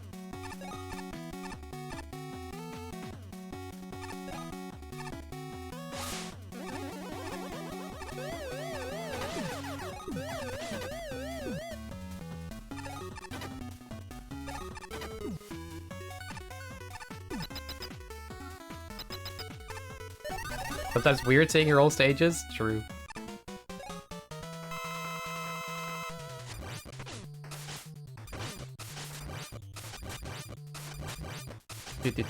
Melting skull, man. Back to the fighting game talk. I'm afraid of the frame talk. As soon as they start talking about frames, I start to lose it.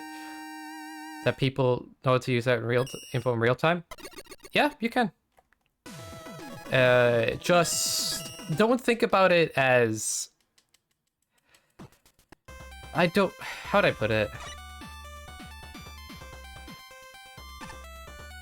There's like a rule of thumb. Like, if something's a certain frame, that means you can punish it. And punishment is a big deal. It means that your opponent can't do their big and scary moves without taking a risk. But punishment kicks in later in the fighting game curve, and it's not an immediate thing. So I ignore frame data for a while until you get into things. I almost want to just boot up Tekken and talk about this stuff now. You're kind of getting me in a fighting game mood. Or boot up like a fighting game and talk about it.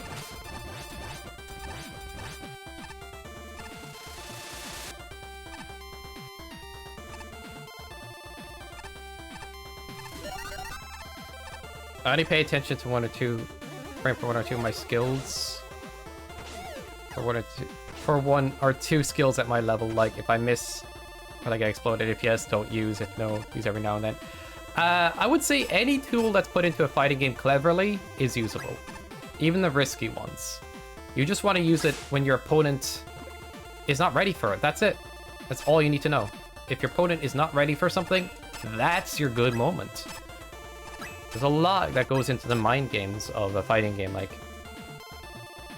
I've made my opponent scared to attack me, you know, and then I apply a big scary move, and they're like, you know, eventually they might get frustrated because they can't attack me, and then I throw out the big scary move early and eclipse them, and I blow them up. I don't know how to explain it. It's one of those things. You train your opponent to be afraid to use certain attacks or to do certain things, and then you can kind of condition them into bigger moves. It's just true. Or you can catch them off guard with it, especially in Tekken, because for some reason, a super explosive moves are not always highly punishable and super evasive. Which is just BS, honestly. I think older Tekkens did some of this better. I'm not gonna lie. There's some crazy evasive moves in new Tekken and Tekken 7 and stuff that are just like super explosive and not hardly punishable enough to be like a bad idea.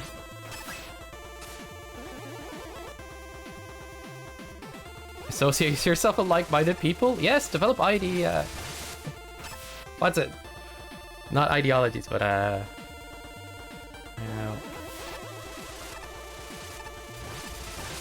only talk to people like yourself. Like, it makes sense sometimes, but other times it's just like, you never want to not challenge yourself and, you know, just only talk to those who agree with you already. That's dangerous.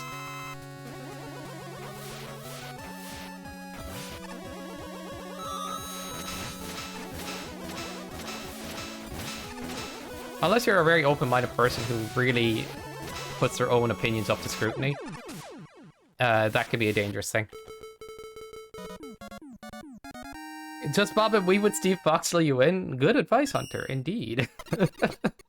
Steve Fox is a fun character. He has this brutal counter-hit launcher in Tekken 7. Hey, this kid needs a plate of spaghetti pronto! I might now. I might actually need one. True. Ah, I looked away.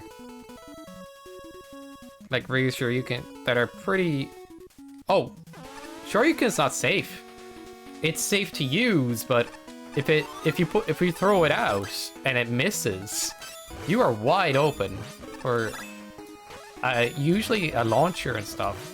Depending on like when you timed it, how ready your opponent is to launch you, or how close you are. But generally speaking, you can get exploded for throwing that out like greedily. But it's a great interrupt tool for a lot of moves. But they changed how it worked in Street Fighter V.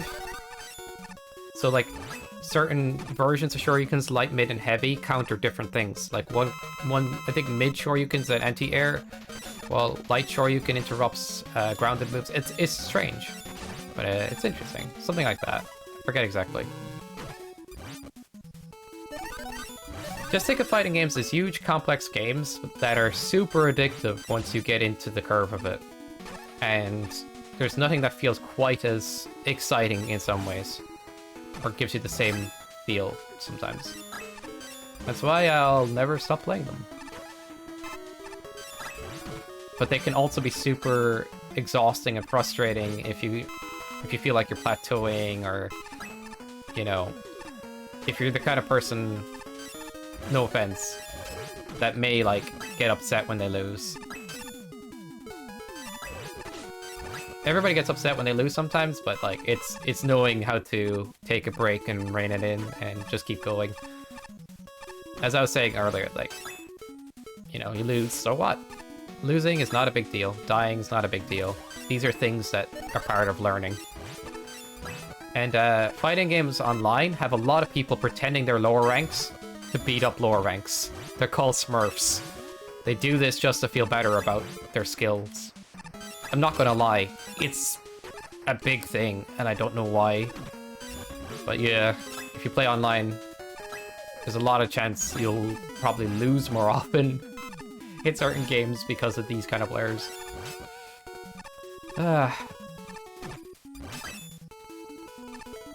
Anyway. That's it. That's all I'll say about it, I suppose. Or well, I'll still talk about the topic. Depends on the situation. Comes to fighting games, what kind you play exactly when it comes to pick a character to play with?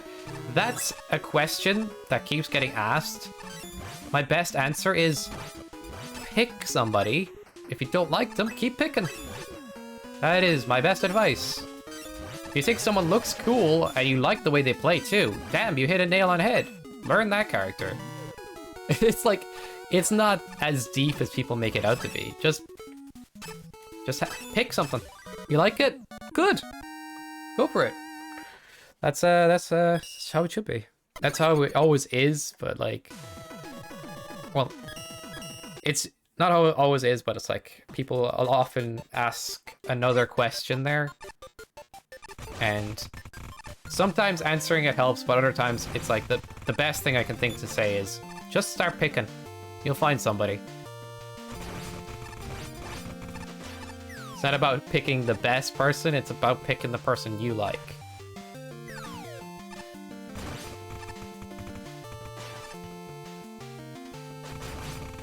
And if you want to pick the best person later, you can. You know, if you see tournament results and you're super good at the game or you just want easy wins, you know, you can look up who's doing well and who's easy to play to. You know? That's where I'll go with that. But usually, since I'm fairly casual, I'll just pick characters per person. Like that's exactly it. Like generally, I play counter melee mix-up rushdown, but I don't know if I try the characters find ones. Yeah, you know the feel you like. It's kind of how it goes. You get a better mind for it as you play more as well.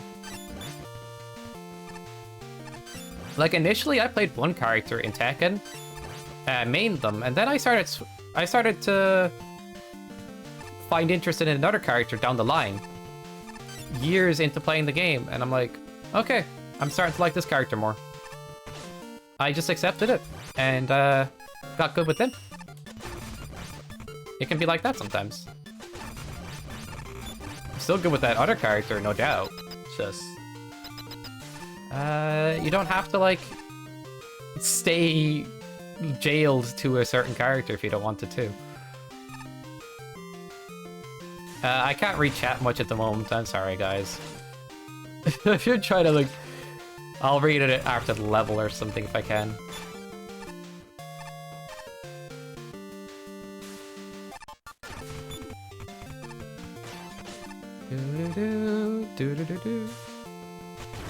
Like, I want to read messages in order, but like, I just don't know where to start. That's a sec. Alright.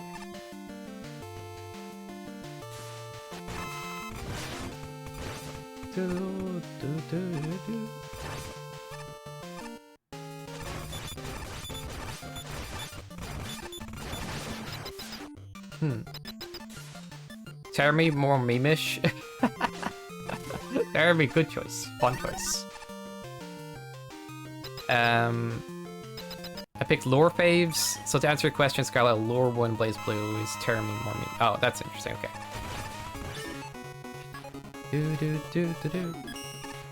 Love his infamous 50-meter taunt. Oh my god, yeah.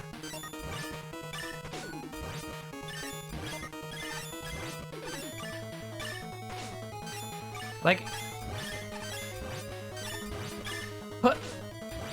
finding out a character you like is not something you should be afraid of. It's something that should be like a mini game of sorts. You're like, I tried that out. Tried that out. Ooh, that's kind of good. And then you try someone out. It's like, oh, this is it. This is the person. You know, it's a mini game. Enjoy it.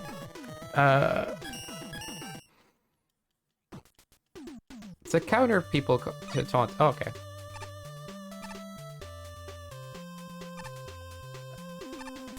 Like mid?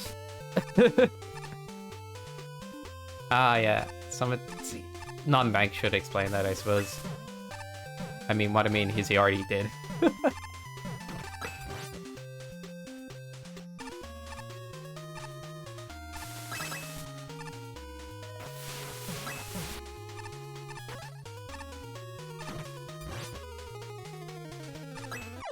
Oh, come on.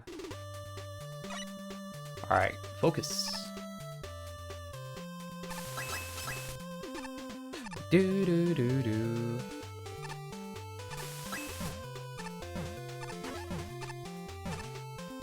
What are you guys' favorite, like, fighting games to play?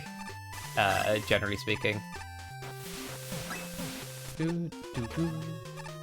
I mean, yeah, yeah. Save a KO. Oh, yeah, I forgot you can survive that for some reason. And you get a different track just to say, haha, you're bad. Whoops. Not the haha, you're bad music. Although I like the song. Is this Crash Man, right? Yeah.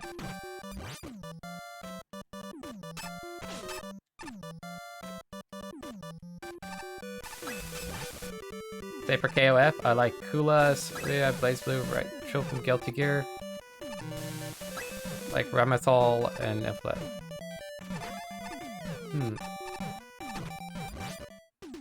Yeah, I kind of get an idea for the characters you like. Ramethal and Blaze Blue is super annoying to face against. Not gonna lie. If you know how to set up pressure at Ramethal, you can cheese out opponents and beat people up all the way up until high ranks. And even then, it's hard to deal with. But doesn't mean you're guaranteed a win. Just means you can get away with a lot of stuff with that character for a long time. Where compared to some other characters that have to like use like their tools more sparingly and appropriately, Ramethal is more pick up and play if you just learn the good stuff.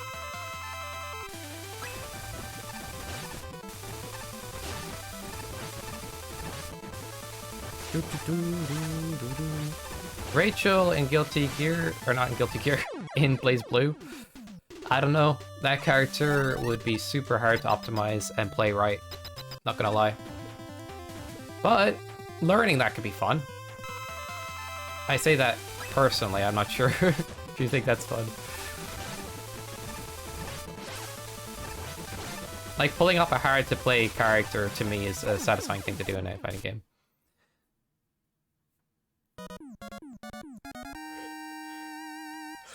Cool, is the ice character, I think. Elflet? I'm not sure who that is.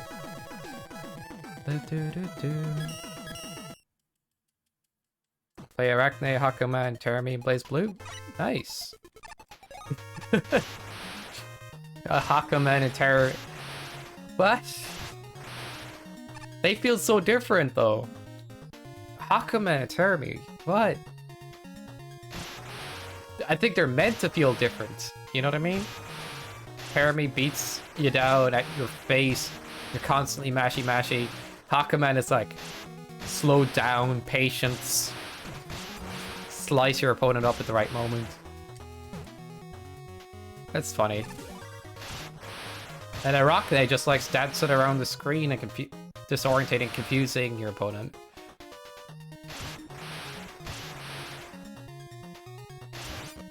Damn. That just sounds like fun, you know? Having all those characters on command is fun. You know, just messing around, like... They are for different moods, exactly. Ah, crap. I need to go back down because I messed up.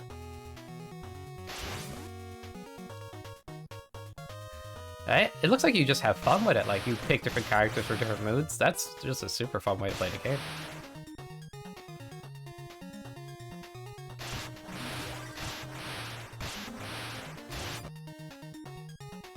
Oh.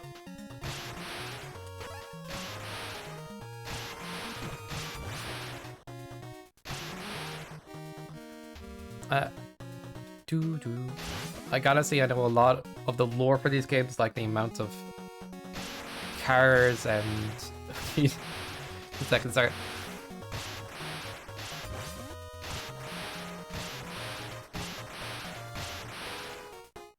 Cars and lore and high tier. A lot of fighting game players don't know the lore. It's actually a true fact, like... They likely know the lore, but not as deeply as somebody who studies or like actually looks for the lore and stuff. I've met a lot of players who play Street Fighter or Tekken who just don't really know. I mean, a bunch of them do, but a lot of them that I've met also don't.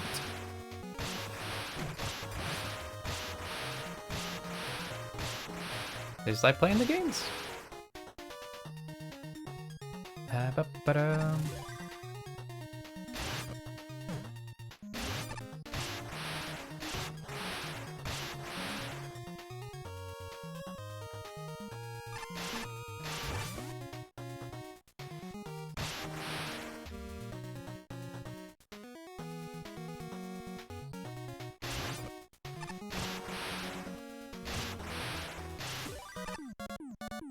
Okay, that should...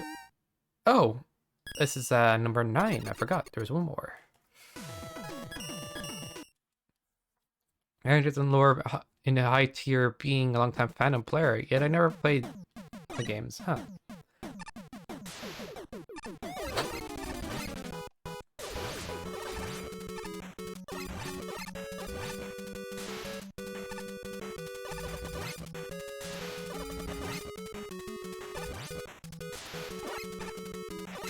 I swear a lot of fighting game channels I watch on like YouTube or something like that, sometimes their advice is, oh, you know, just play against your friends or play your locals or play here and there. And it's like, I'm not gonna lie, like a lot of people out there don't have locals or a lot of friends they know that play fighting games. So it's funny to me that that advice is always given. Sometimes you just gotta find people you can play online and stuff.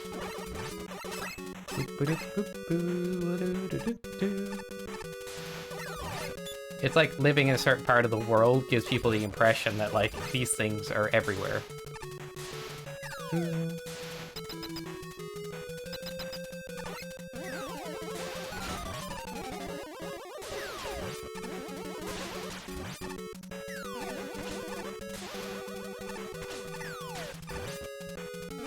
I don't want to get ice cubed again. I guess I just go down here. Yeah, that's fine.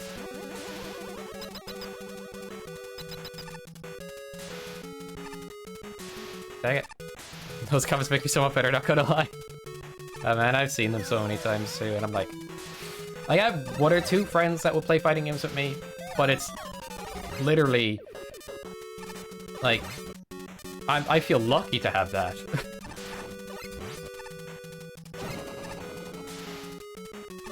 You know? It's very rare where I'm at, like...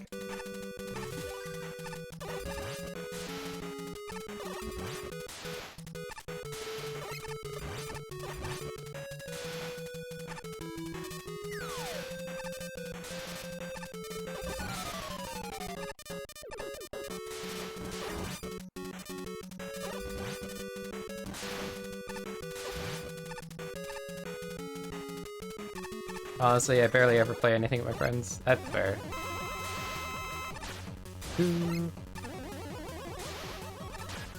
Introducing friends to fighting games, and if you have a friend that doesn't like losing, they're likely going to be the person to not take to fighting games as much. And if they do, they're not going to be they're probably going to be a sore winner and loser, potentially. Dream would be play something with a group of friends? Yeah,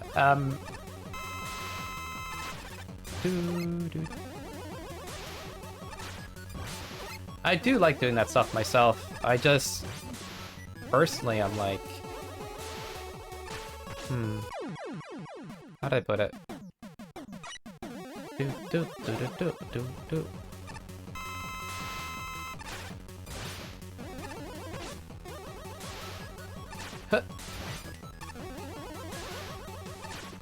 I guess it depends.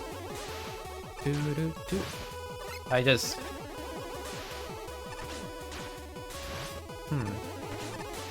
I don't know.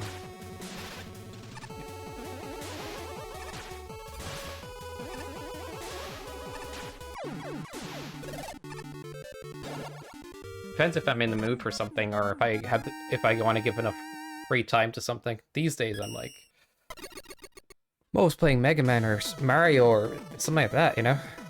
I'm always playing games that I also play on stream. Oh man.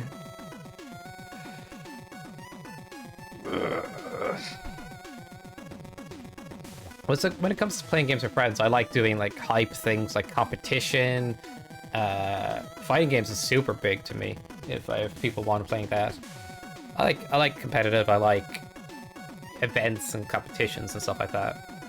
I missed a few messages, so I'm gonna go back up. But yeah, no, the lore. High tier being looked up. Never play them. I know it's about. Hey, when they try to talk about it. Beat story mode to get the lore. 80% of players just buy the game, play online versus. True. Honestly, it's weird because I truly appreciate the games. I know everything about them, and I really love researching lore and easily invested. That's fair enough, Scarlett. Liking storylines and stuff like that. I think stories and stuff like that are some of the most interesting things. I don't know. I like discussing stories and, you know, like story. How do I put it?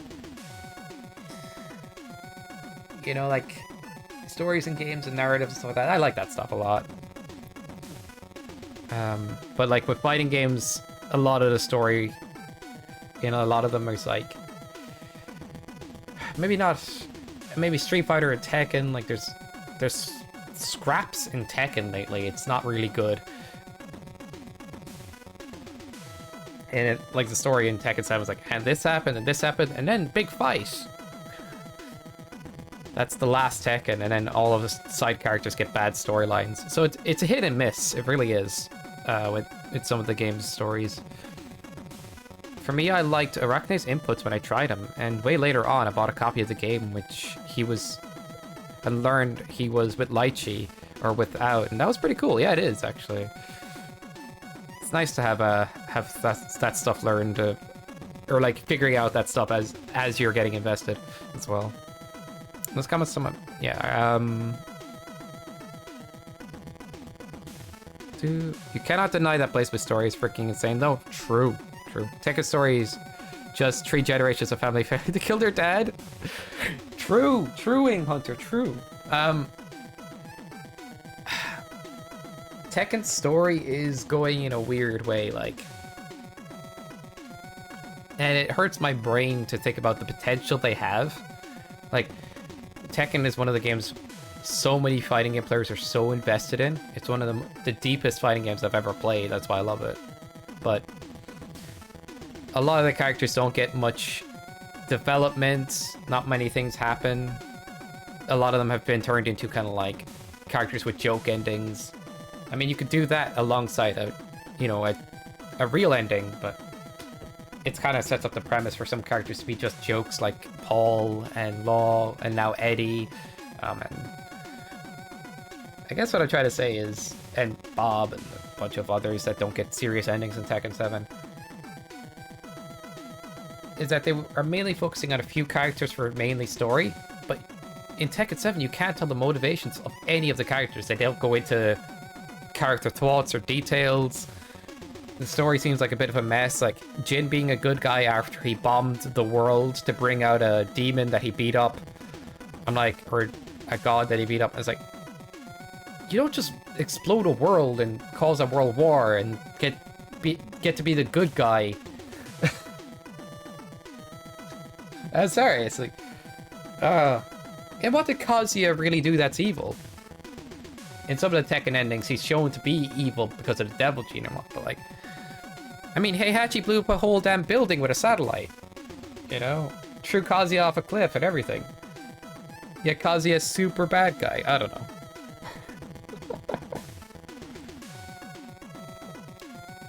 He has a crew off screen. Yeah, they were up to something.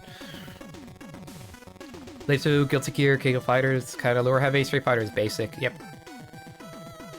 And Torang had a couple of others butting in on them, but only to get beaten up and forgotten. Yeah, it's not great. Lord, you need to know in Tekken is that Violet and Lee are the same guy.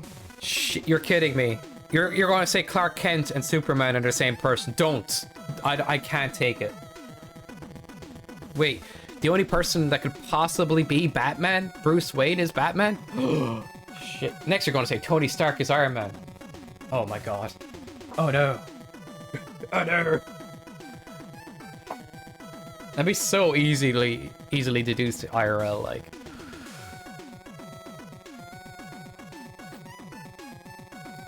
Paul's gonna fight aliens, yep. I kinda like fighting aliens, but it's dumb. As I said, if you gave them a joke ending and a true ending, that'd be nice. But right now, some characters get barely anything, if not just get memed on. And it really doesn't do a lot for the franchise. It's hard to get invested in anything in the game, except for its battle system. And Tekken 7's online never gets an upgrade. Still has plenty of cheaters, the rematch system is slow as hell, and there's no excuse for that, by the way, because you can instant rematch and player match. Why isn't it a thing? Just... I still play Tekken Online, I'm just... And the netcode isn't perfect, and I don't know. I just suck at it. I did like Guilty Gear Strive for a while, but I felt like getting to the higher level in that was easier, and I just preferred playing Tekken. But at the same point, the highest, there's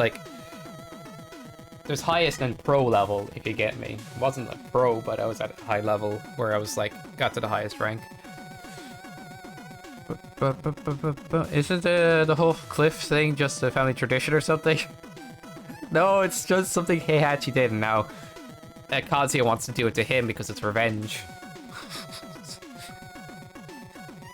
And Jin is just... Jin doesn't actually do it, but it's like... It's in so many of the endings that they like try to screw each other over, throw each other off a cliff. That's a meme.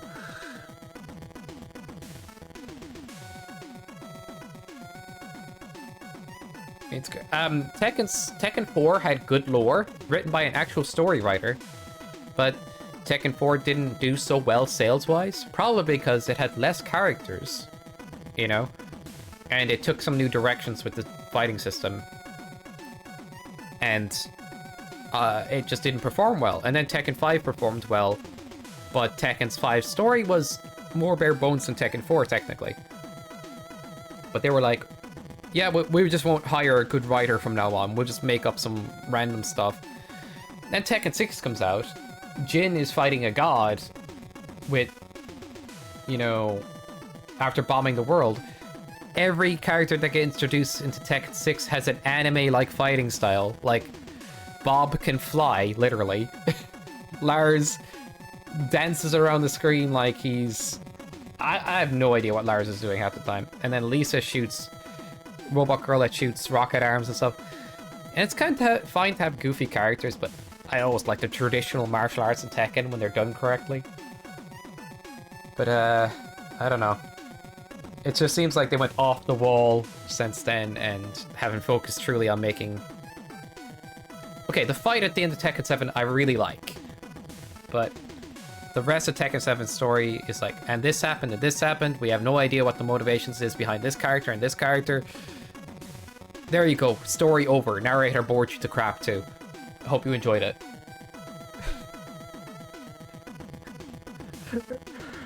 If they do anything, they need to make Tekken 8 so much better to gain back my faith in what they do. Well, yeah, to be fair, Bruce Wayne does moonlight as a conspiracy theorist online with conspiracy theories like Clark is Superman, Batman is Bruce is Batman, etc. So people think he's aware of the theory, just think it's nonsense. I don't know. It's almost like if you have people believing a conspiracy theory, there's enough people that believe a conspiracy theory that they might actually try to look for proof. Although most people that believe conspiracy theories look for justifications rather than proof. Because proof usually denies a conspiracy. You know, justification and, I don't know, weird ideas about how their conspiracy could be true becomes evidence. It's so crazy sometimes. The instant instant crush of any casual level, not a pro.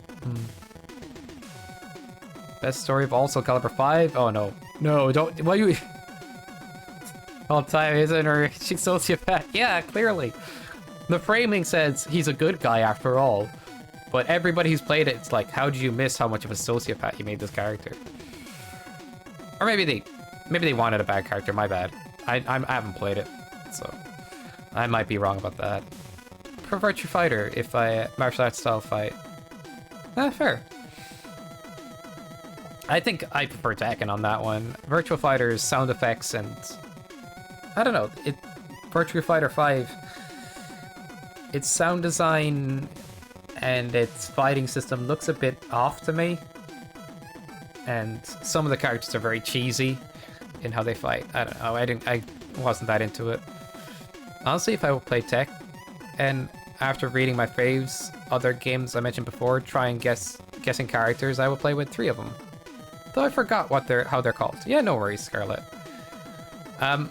In all honesty, it's like, yeah, you just find your character, and you should have fun exploring, you know?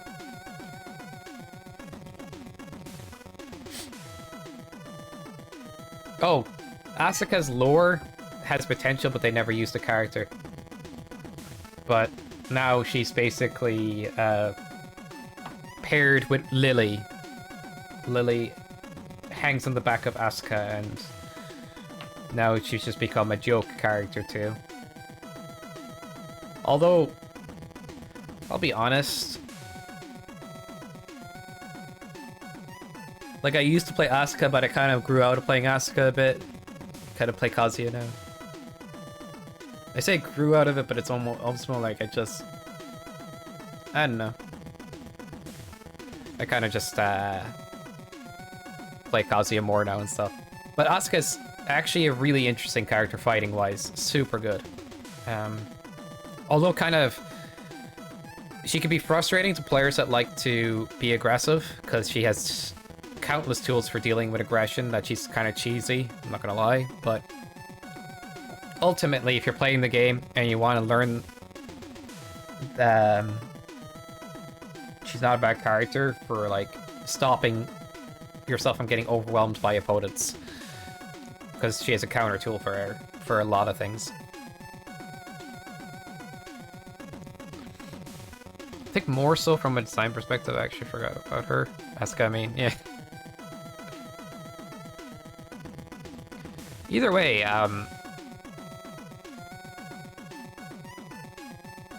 they used Asuka as a rushdown and it was fine. She's fine at rushdowning. People claim that she can't rush down. It's just not true. She can. The reason people claim that she can't rush down is because a lot of high-level players play a counter-hit game with her. And to be honest, if you keep rushing down with the character, she does have some attacks with predictable motions in them. Where, like, the opponent, if they know how to get out of it, will predict the next move and get out of it. But yeah, she can be played that way. Openers to combo, yeah, she has incredible counter hit tools.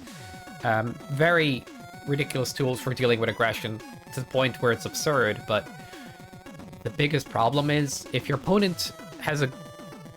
Like, this is the thing with every match. If your opponent plays a good mind game, you'll never know when you can rely on her reversal or counters and stuff.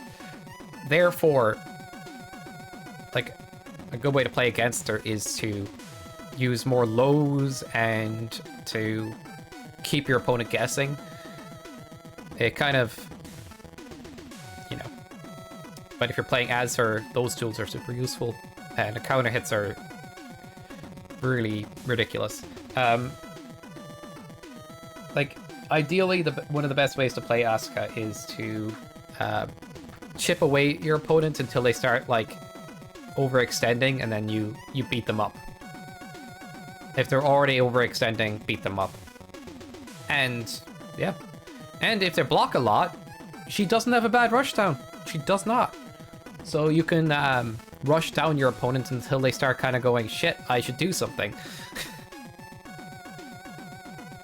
Otherwise, I'll die. Her chip damage isn't amazing.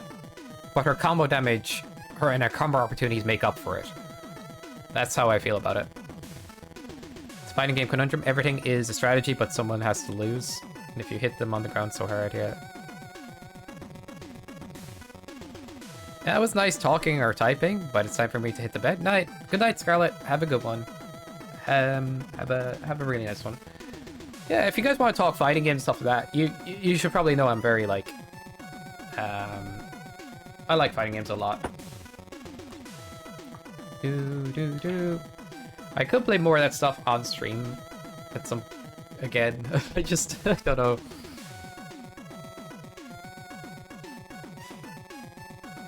currently practicing Mega Man and stuff like. Do do do do. Ba ba ba da ba da ba.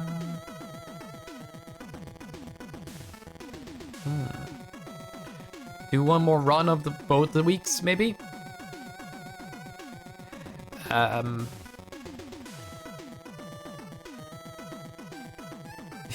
played fighting games for 20 plus years. You have no complaints from me. Nice. Damn, dude, that's good. That's good to hear. That's awesome. I think fighting games though is one of those things that like, one way to truly get better is get your ass kicked by opponents that will make you struggle. You know. I've played fighting games for so many years as well, but once I started playing online, I realized, yeah, I guess I'm not that good, but also I can get a lot better, and I know I can. It just takes time.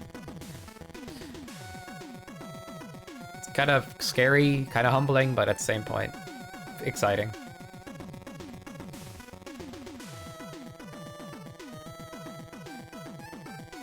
Yeah, it was you have the threshold for getting to fighting games. It takes like 3 days. It depends. It depends on the person, I think, and it depends on how grindy you want to get into the game with. Day 1, do random shit. Day 2, find some moves you like. Day 3, practice some small combos and some good ideas for strategy. Day X amount, keep evolving.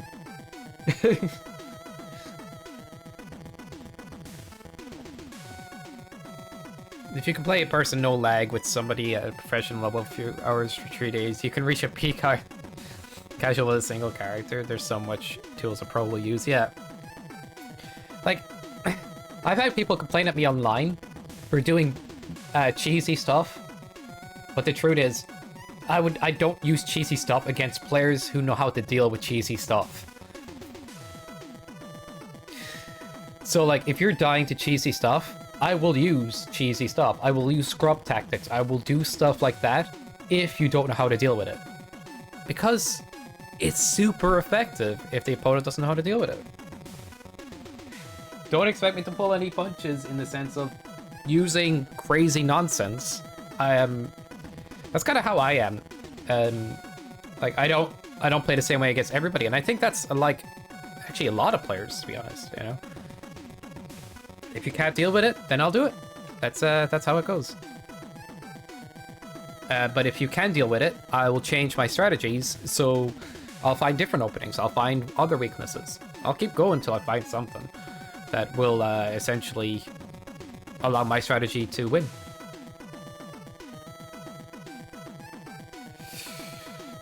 Do. That's just, yeah, but it was funny. Like, I played online and it's like, I used to have messages not set to friends only, which I'm glad I have now. And people would be like, oh, you kept spamming and you kept doing this. And I'm like, you died to it. That's on you. I understand not knowing matchups and stuff, but to be honest, you know, matchups in a game like Tekken and stuff, you're gonna have to get your ass kicked by a character you don't know the matchup with a bunch until you get the matchup. It's an unfortunate truth when you're playing against good enough players. In Tekken, I get destroyed by Feng Wei and other characters. Like, eventually you will just what doesn't work or without the bad habits of playing against bad players. Don't punish yourself. Yeah, that's true. Like ranked, and my opponent's crazy good at stopping him. I'll fireballs if it works against them. No shame. True. For a beginner to learn, you're honestly doing them a favor. Yeah. Okay, here's a fireball. What do? Do you have an anti-fireball tool? They won't think of that. They usually think, oh, I should jump more often. And then you start Shoryuken and they're like, I can't stay on the ground. I can't jump. What? If they have a fireball, they might try that. But one of the best ways is like, you know, baiting out the Shoryuken or slowly approaching the fireball and blocking, or using an anti-fireball tool, or simply like jumping but not forward to, yeah, doing another bait, or just like mixing up your opponent and keeping them guessing in the sense of like, oh, yeah, I got punished for that fireball because they did an anti-fireball tool. That time, they jumped in at the right time because they knew the fireball was coming, or they, you know, that's kind of like, you can bait out the share, you can slowly approach the fireball game, and you can find an anti-fireball tool on some characters. And if you predict the fireball's timing, you can jump in and get a free punish. The first few minutes in Injustice 1, I was in the 1,000 ranked just using zoning 2-hit 3 combos with Deathstroke. And against people doing 80% of your health bar with one combo. Oh my god, Injustice is... Oh no. I heard about the zoning in Injustice. Jeez, dude, like... Yeah, like, you want zoning to be one of those tools that has, you know, like I was saying, a few good options to get in on it. But with Injustice, there's so much screen space that you can get knocked back to. You're just you slowly have to like walk, block, and kind of Mortal Kombat a bit too. It's just like, there's an overemphasis on how good zoning is, and it will mess people so bad, and it never stops being like it's never like a bad strategy to find a good time to zone in those. Well, a good time to zone is a good time to zone, but like, it's just so good that it's kind of crazy. All right, do one more run of all the levels and call it a stream there. Might might mix up like might try like some fighting games and old school fighting games that are Tekken on stream again. All this talk's making me want to do that again. Like, 3, 2, 1, go.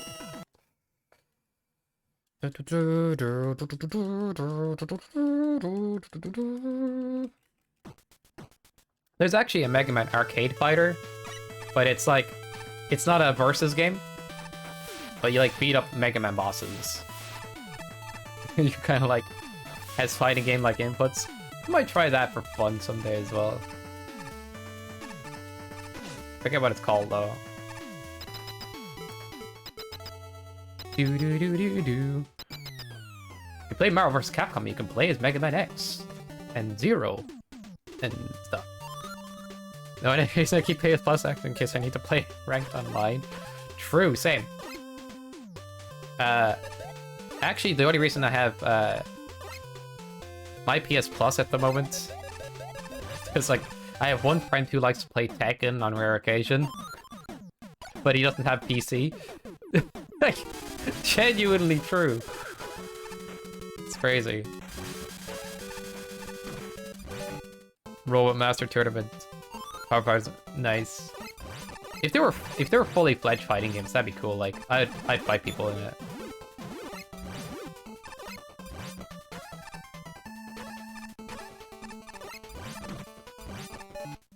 Do. There's 1 and 2? There's 2 of them? Shit. You know what? That sounds like a good time. Maybe the upcoming week I'll probably pick up Monday or Tuesday to play that. I know I should practice for the NRS stuff, but like, man, I like mixing things up a bit. And it's still Mega Man, so people can't complain. But at the same point, yeah, it's just... I say can't complain. Not that anybody really complains when I put variety on too much or anything. It's just... it's kind of more of a joke. This is not Mega Man!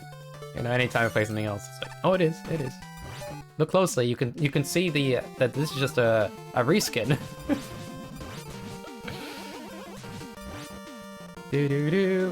Mario is just Mega Man with a mustache, yep.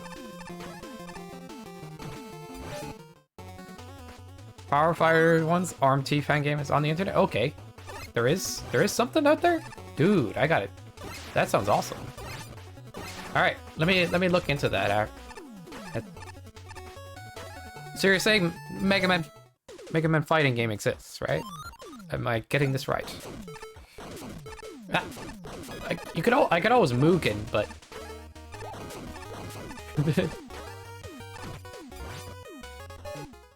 Mega Man Zero true.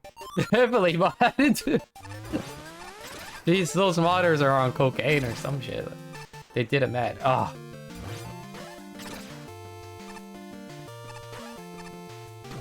That's crazy. That's crazy. I didn't know that. That's crazy, man. That's so crazy. The Mega Man Zero. Oh man, that's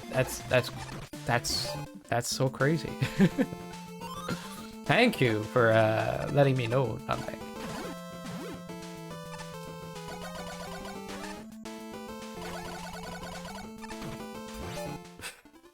I could see it now, clearly. Clearly, dude. So, the clarity is... the wool's been pulled from my eyes, you know? And all the other characters are just robot masters. Yep.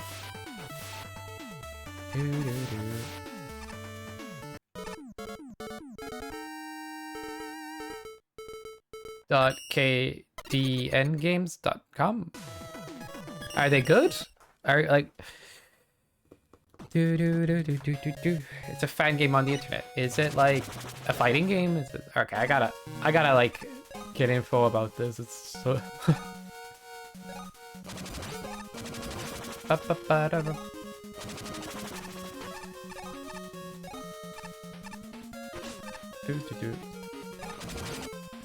Meh. Alright. Better than not existing. Holy shit, that's savage. True, though.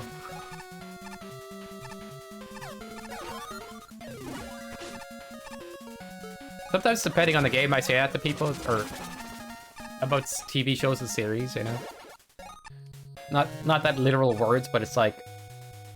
Some people get mad at, like, Netflix Death Note or something, and like... It's a different take, it's not the anime. You know? It's not the worst adaptation. My opinion is, you know, it exists. You don't have to like it. It's just more Death Note stuff, and that's cool. With some things, I'm just kind of like that, you know?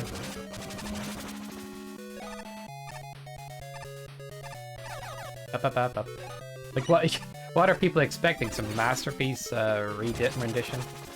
Although I couldn't bear to watch FMA on live action.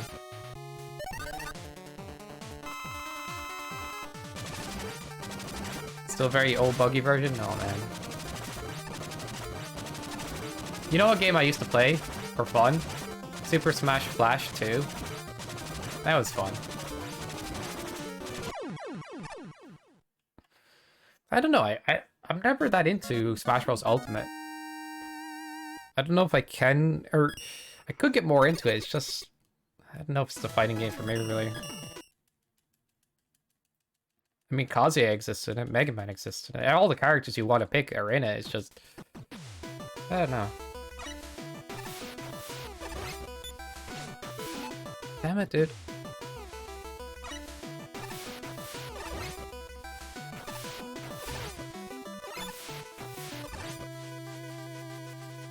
At one point, I think I did want to try to get into it, but then it was just... Maybe. I don't know, though. More likely to go back and play, like, old-school fighting games, I think.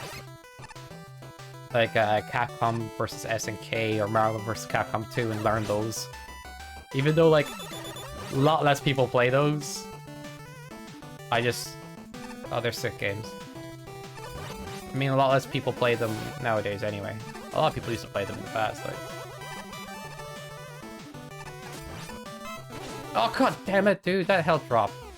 That's so fucky, like...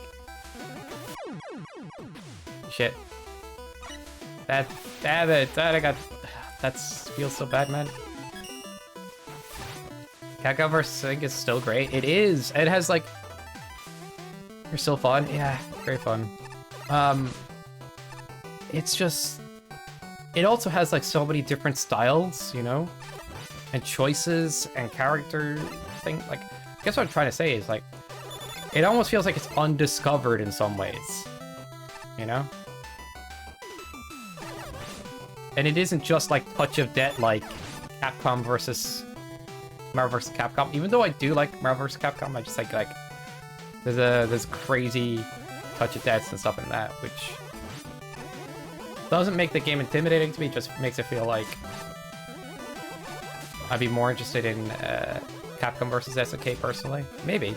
I don't know. I have to give them both a fair shot though. Shit, dude, I'm dying like crazy.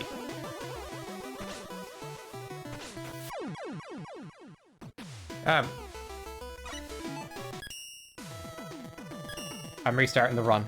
I cannot accept not accepting defeat like that. I want a better time.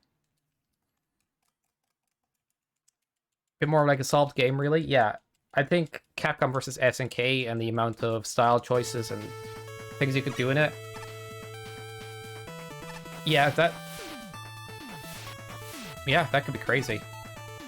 And it's not a very input-lenient game, so, like, if you tried to pull off something crazy, you know, like an insane combo, you would need perfect inputs the whole way through, like...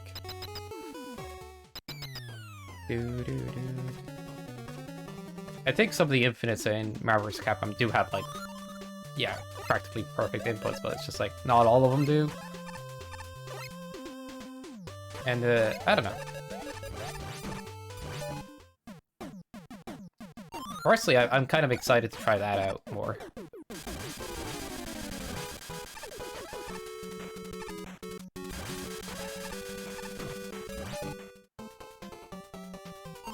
But I do think, like, saying Marvel vs. Capcom is a solved game can be a double-edged sword, because, like, there's always some crazy things in that game to be found.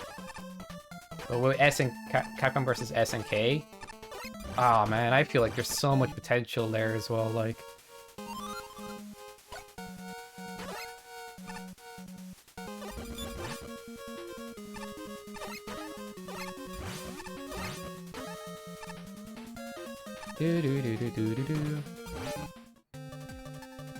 People make an argument for emergent gameplay, and what they mean by that is gameplay that isn't restricted by the game's mechanics, so you can keep finding new stuff.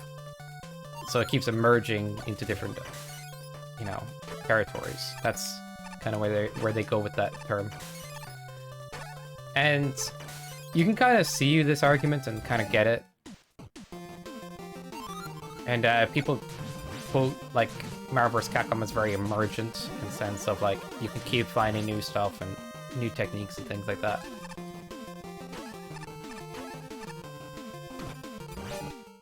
And I think Capcom vs. SNK does have that as well. It's just you know, in a different way, but it has a lot of it. Ba-ba-ba-bum. Guilty Gear Strive actually felt quite solvable, quite like the difference between the optimal combo and the combo you usually do wasn't as always the biggest, and so the focus was more on just beating the person in neutral, and beating someone in neutral in Strive can just be like, you know, a guessing game sometimes. But I do like Strive. I bet there's combos out there now that are kind of, like, fun, that are crazy effective and stuff. But it's... one of the things I noted, it did feel, like, more intentional and less emergent in that way.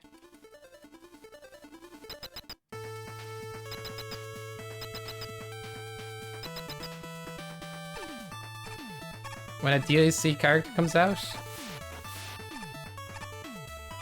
Wait a second there.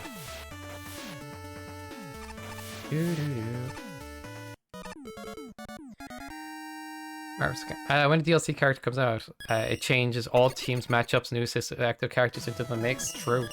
It's actually true. It may, depending on how strong that DLC is, well, like... I've seen DLC in Tekken and some fighting games, or mainly in Tekken, and I did not like their practice on it. Like, their DLC characters, they feel intentionally overpowered to make more money. There's no way about it that that was a mistake. Ugh.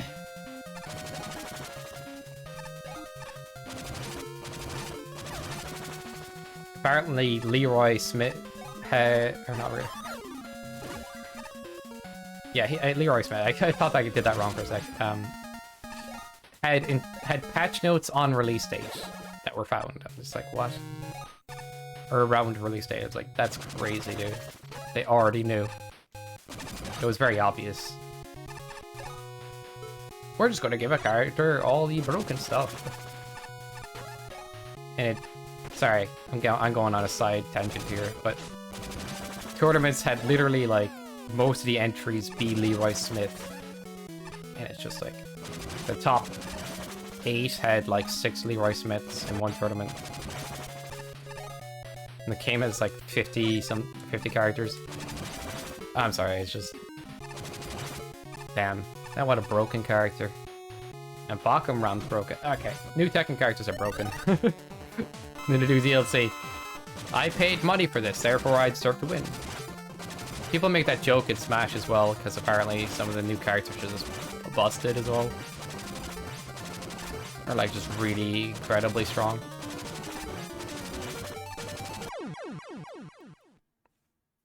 Initially, people look forward to getting immediate satisfaction spending money, so there's a good bit of difficulty even making to begin with.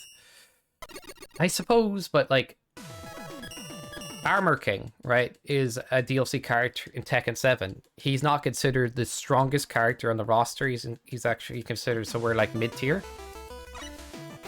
And because of his tournament results, and he's been there since day one, so the mid-tier placement at this point is most likely correct.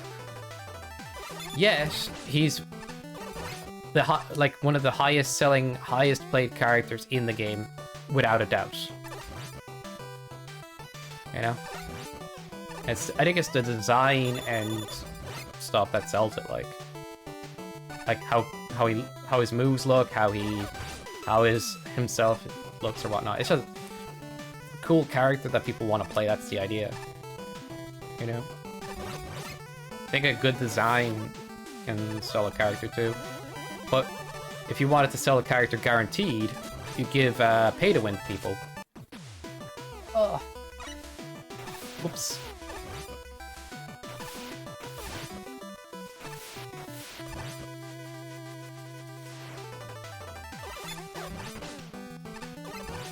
Anyway.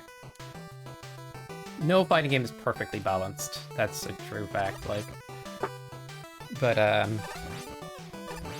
they nerfed Leroy so many times in Tekken. Bakuram's still a freaking problem in sense of, like, how strong he is.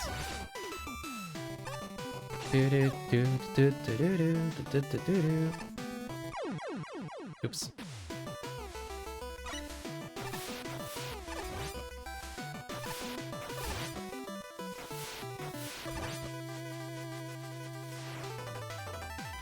You release a completed roster at launch and DLC outfits? That's cool, but I'm not against DLC at all as being extra content. I still think it's a bit overpriced and greedy when it comes to how strong these characters can be sometimes and how they shake things up. Depends on the game, depends on the company. Most of the time Street Fighter did a decent job of balance, but apparently Luke, the newest character, is a bit too strong. Yep. But apparently it was also Capcom experimenting with the direction they might take Street Fighter 6. But yeah, it's kind of confirmed Luke is possibly the strongest character in Street Fighter 6 at the moment.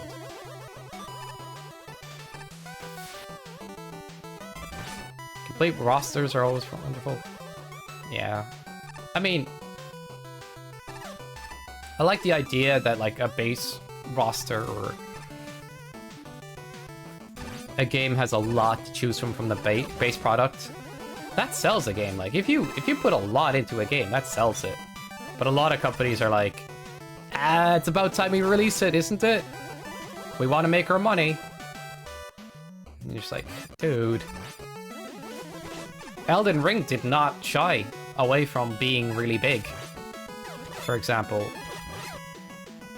And I think because it didn't, it gets rewarded for that by people loving it so much. Just releasing more completed games, like, is not a bad idea, because it sells them. It would be better if they... Oh, sorry. Like there. If they released one roster, then use all the characters. Oh. And dump in a huge DLC. That's kind of cool. Not against that idea. That's my problem with games, like, they know they can milk more money by segmenting common. Yeah, it's true. Like, it's absolutely true. Judge Michikude, yeah, I agree with that point. Hope you're having a good day and all that yourself. Yeah, it's just... It's greedy in a way, alright, but, like, I think my thing with it is, like, if you release a more complete game, that's a good thing. Like, that's never... Like, Street Fighter V, bad launch. Horrible launch. Only had online and versus... Didn't even have versus. It had no, like, modes or anything. And it cost 100. It was dirty. It was actually dirty. It stained its reputation for years. GG Magic, dude. Out. Because, alright, that's how to say. I'll call you Juju. Because not to be like back in my day. Back in my day when things were much better. It's true though. Old games were trying to be sold on the fact that they had completed games. But now new games are kind of rushed and pushed and, you know, harder to make because they might need more graphics and stuff. The tools for making things have gotten better though, but like, it depends on how much graphic fidelity you need in your game, depending on the style. They can be harder to make. And so companies are constantly rushing games out because they want to see the money and they want to like invest that in other games and then invest that in other games and rush things, invest that in other... You kind of like keep the machine going and fed, but then you get less completed games, or you get games that are just like underwhelming at launch. And when you compare that to old games where like everybody out there was just trying to make a game because it was a passion thing, or a lot of companies who are smaller and more or less corporate, you know, it shows. It really does. One of the reasons why indie games do so well sometimes is it goes back down to creating a passion project that's all there for, you know, to make a really good experience. Tenkaichi 3 was amazing. Don't know how I didn't like it. I like Tenkaichi 3. It was fun. It was crazy amount of characters. Not that the gameplay was that deep sometimes, but it was fun. I mean, if you play a good player in that game, there would be a divide between that and the basic player for sure, though.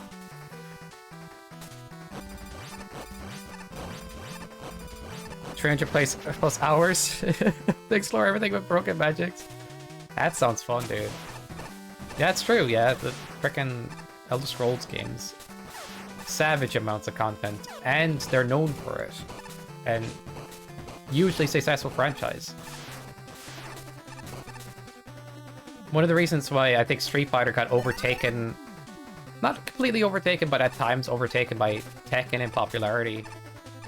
Sometimes, not always. But it's kind of... Actually, Tekken was dying before Tekken 7 as well. But Tekken 7 released more complete than Street Fighter 5 for one thing. When I compare fighting games and stuff, like... And, Street Fighter 5 is in a good place now, but it started out horrible. NRS are doing a good job at storyline and adding character stuff like that, so value for money NRS, Mortal Kombat, you'll get it from them so far. But any track DLCs track Blood Moon and Tribunal. Easy 600 hours, dude. Yeah, old games, dude. Or even just like, you know, games that aren't rushed and aren't,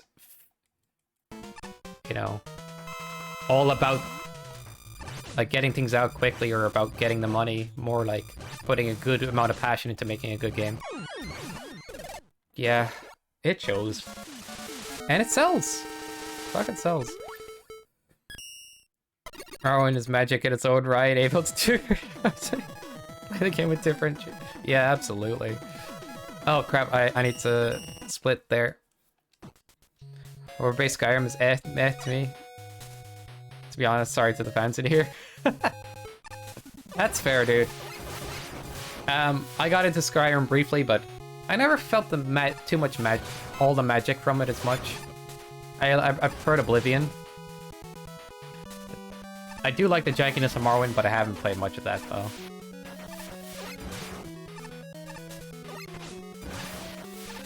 But like, Skyrim did have a lot of content, and a lot of people did enjoy it, so there is that. It just felt like kind of like different in its own way, and then that could be, you know, a reason you might like the earlier or like a different one for sure, I think. Doo-doo.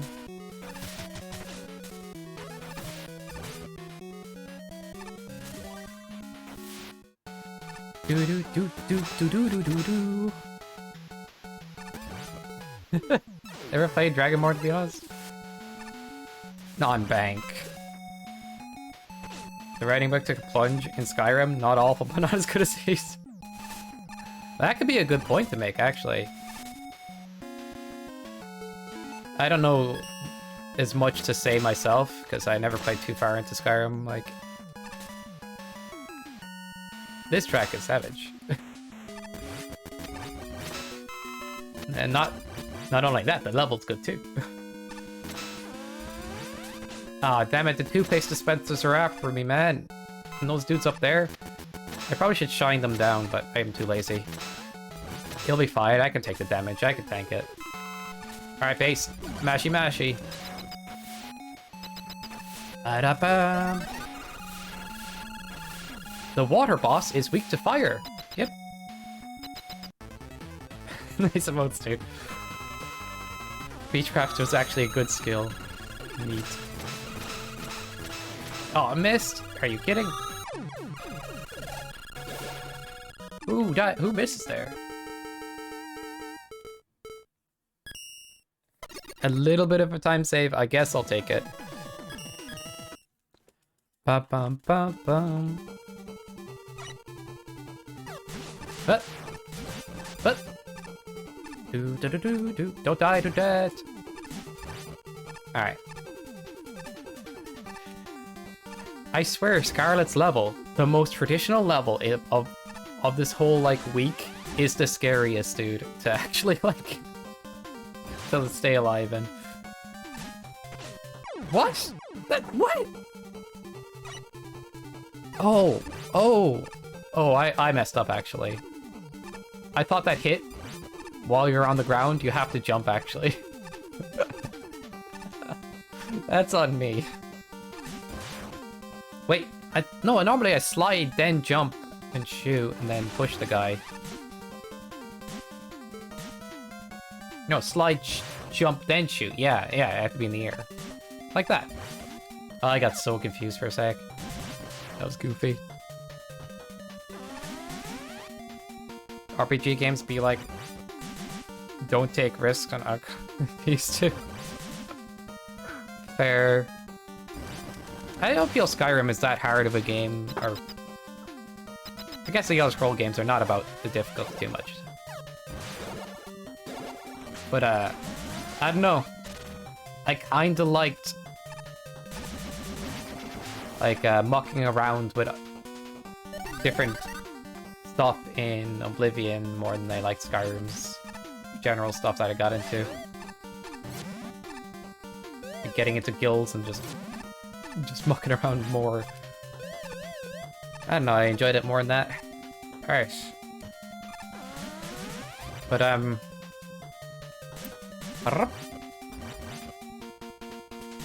oh, don't take risks as much as they...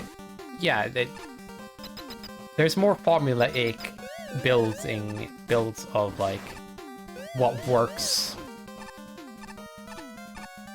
And I hate to say it like there's some companies out there that follow that script to a T.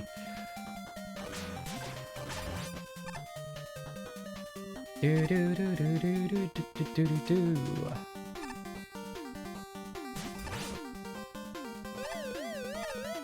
Like, the new Tales of game looks fun, but when I was trying to get invested in the story, I was like, it was good at points, but some of the characterization and some of the moments I wasn't sold by.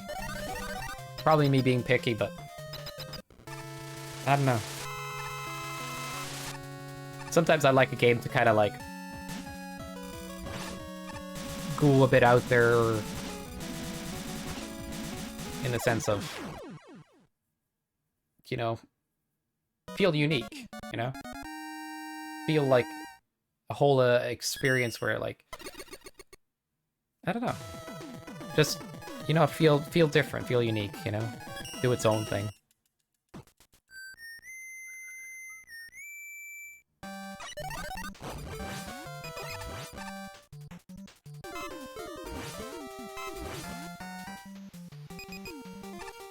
Still, Tales of Arise seems like a fun game. Regardless, it's just...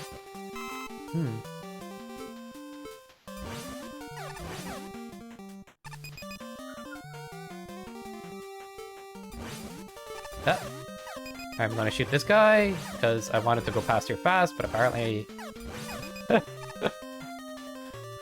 not as good at this level as I used to, apparently. Oh! Oh! Flash. Alright, there's gonna be a few flashing lights here, guys. I apologize. It will be whenever I use this weapon, and if you are sensitive to that kind of thing, I just wanted to let you know. Do, do, do.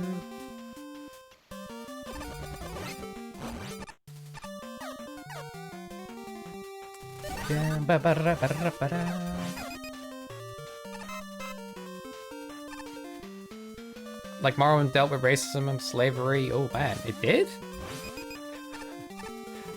I might need to go back to that, actually.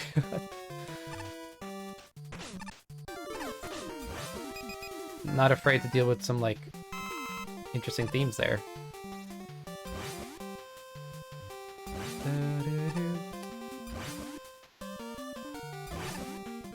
Okay. And no. Oh, that was good. His voice is so smooth.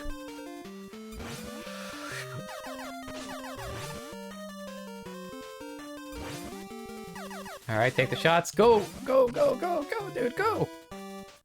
Alright. Sometimes that bonk my head there feels bad, man. Because the background blends with the tile work a bit.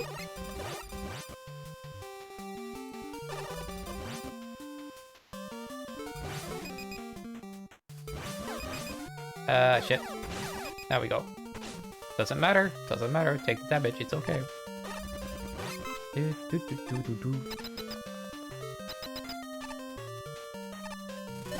I actually enjoy this boss a lot because of what the strategy generally is.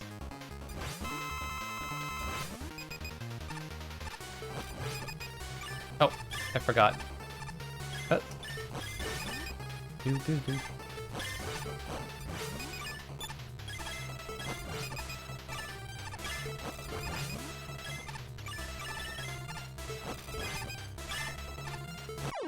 GG. Body horror was in the game too, damn. That does sound spicy, damn. Okay, number 9. Number 9. And the dreams you got were perfect mix of horrifying. What? Do do do.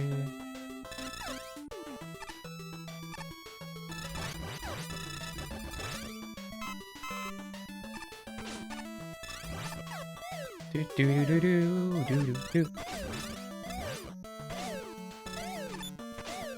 Sometimes I actually want to find like some weird indie games that are out there and like explore, like, you know, some games that are lesser known and stuff. Do, do, do. Because as talked about earlier, like the kind of passion and ingenuity and the kind of things that go into those games can be like very different and interesting, and some of those games can be very like complete as well. Maybe, I don't know. It's just could be fun. Like, all right, I need to try to concentrate again. I know there's like a faster way to do this room, but I'm just going to be a coward and try to kill everything and not take any risks. Well, killing things is fun. Probably not the fastest way to go through here. Probably could dodge a lot of the projectiles, but it's risky. Okay. And we good.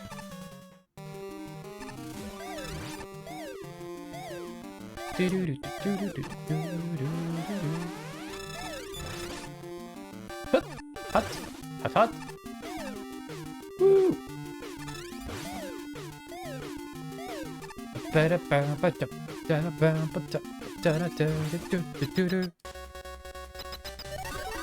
other week, I was playing Axe Fantas walked 2 minutes all goblin oofed himself with a rope.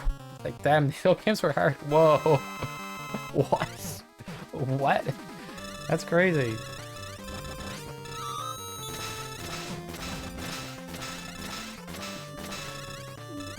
That's actually wild. Good luck, runner. Oh, thanks, Juju. Appreciate it, man. Doo-doo.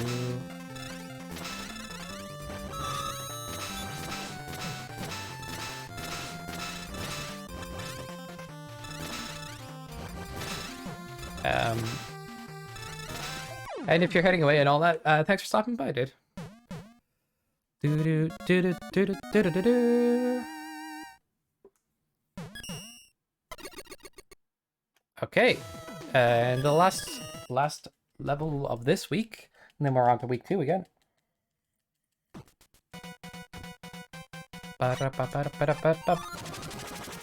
So for anybody who doesn't know, Non-Banke said trite, contrived, mediocre, milquetoast, amateurish, infantile, cliché and gonorrhea-ridden paean to conformism, affront to humanity, war crime, should literally be tried for your war eating crimes. points at? Resolutely shit, lacking in imagination, Is this gonna be reimagining of, limp-wristed, premature, ill-informed attempt at, am I gonna lose TOS over this? shit peddler, pedantic, listless, savagely boring, just one repulsive laugh after another. Okay, I got it. Maybe I'll just do 2 wins here instead of just trying to do 1 and be quick. That threw me off. Wait, there's gotta be another, right? Holy crap. Oh. Yeah, it was prison. They had hobgoblins that ran because what? One was put in jail because he was too weak. That's ridiculous. I like it when games sell you on their like world design by doing subtle little things like that. You know? That's really cool. But also, it doesn't have to go that hard. It's just interesting. What? Oh my god.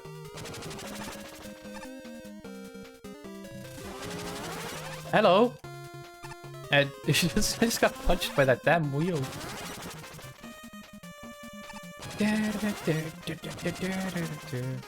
Alright, so these levels are from a competition that's hosted on No Reset Speedrun channel on Twitch. And every week, a bunch of people at Race Mega Man Maker play 10 levels blind. It goes on for an hour and a half each time, and you beat as many levels as you can. And on their screen, they usually have 4 racers shown, but a lot more are racing in the background. Racers every week shown on that channel are shuffled. But yeah, I've been taking part in that.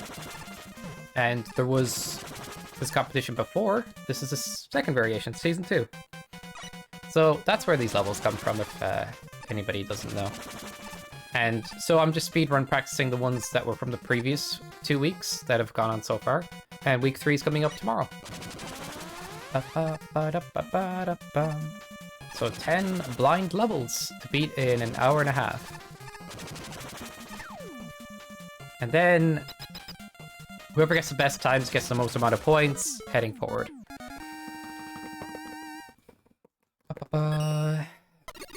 Man, I died a bit, so I guess that those splits weren't perfect, but I haven't practiced that week as much. Put it this way, I've been practicing this week lately, and I haven't been practicing week 1 lately. GG, thank you. Appreciate it. Alright, thanks for the GGs. We're going to the second week. Now this one I practiced more recently in a good bit, so let's go. Damn play. Extinguish the core. This one is Ice Week, by the way. The other one's intro, so everybody did what they want. Ice Week. They chilled out, guys. They chilled out. Yep. No pun intended. They put everything on ice. They kicked some ice, you know.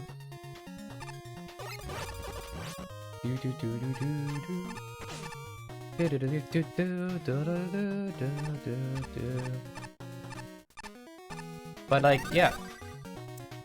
So it's a good icebreaker, this level. But honestly, yeah, it's there's gonna be ice levels for this week. This level starts off actually in a warm climate and then it freezes over after you beat up Fireman. It's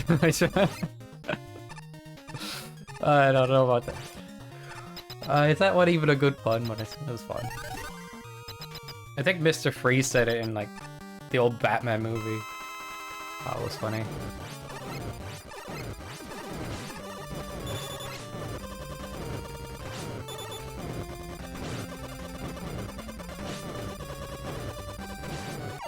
Alright. Just mashy mashy. I mean, I have 28 HP, you know? You're not gonna kill me that easy. Do do do.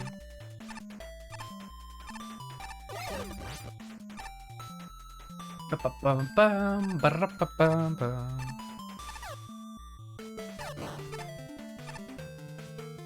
To cool it. Yeah, put it on ice, dude.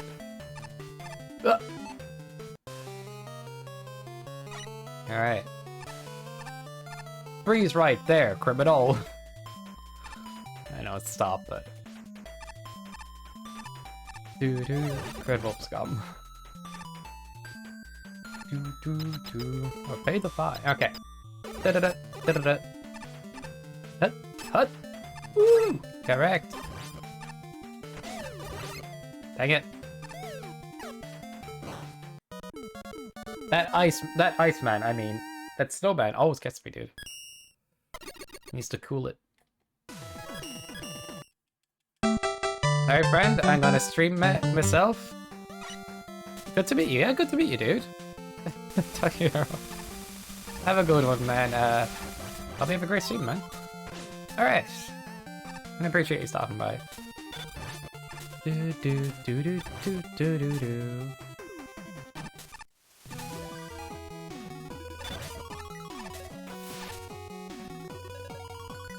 Been cool chatting? Well played. Well played, Nomank. Very cool indeed.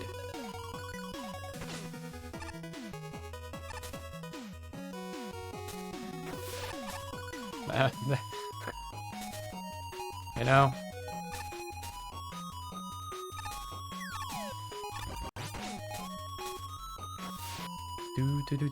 Do.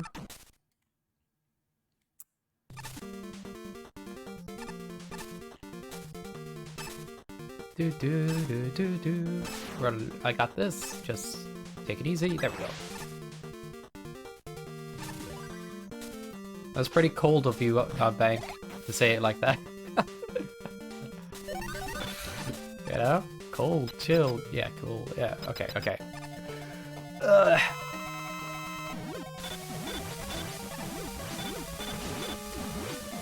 Do do do do.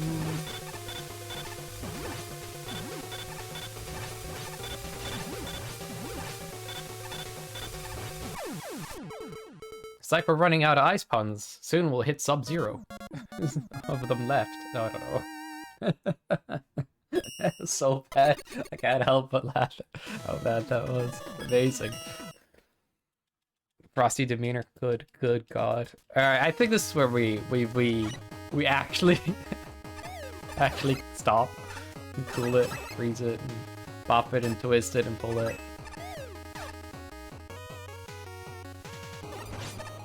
Boom, boom, boom, boom, boom, boom, boom, boom.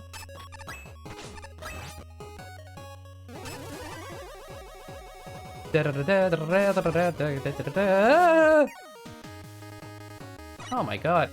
Why? What? Why does he have to make his head a snowball? What kind of machine are you?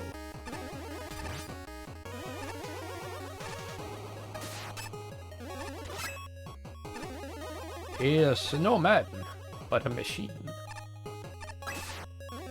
Do do do do do. Do do do do do do.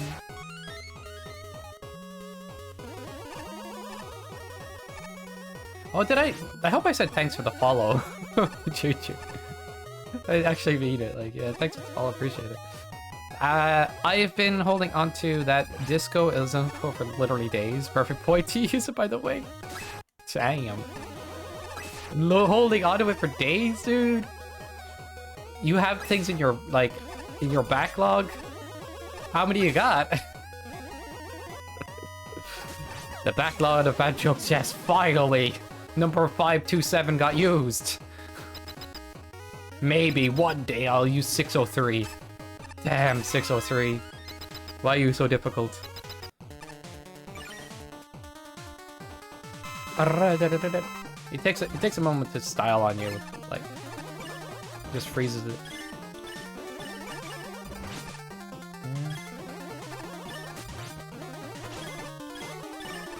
You could say it was a freeze frame. Oh god. Yeah, I should have stopped already. It's difficult, you know?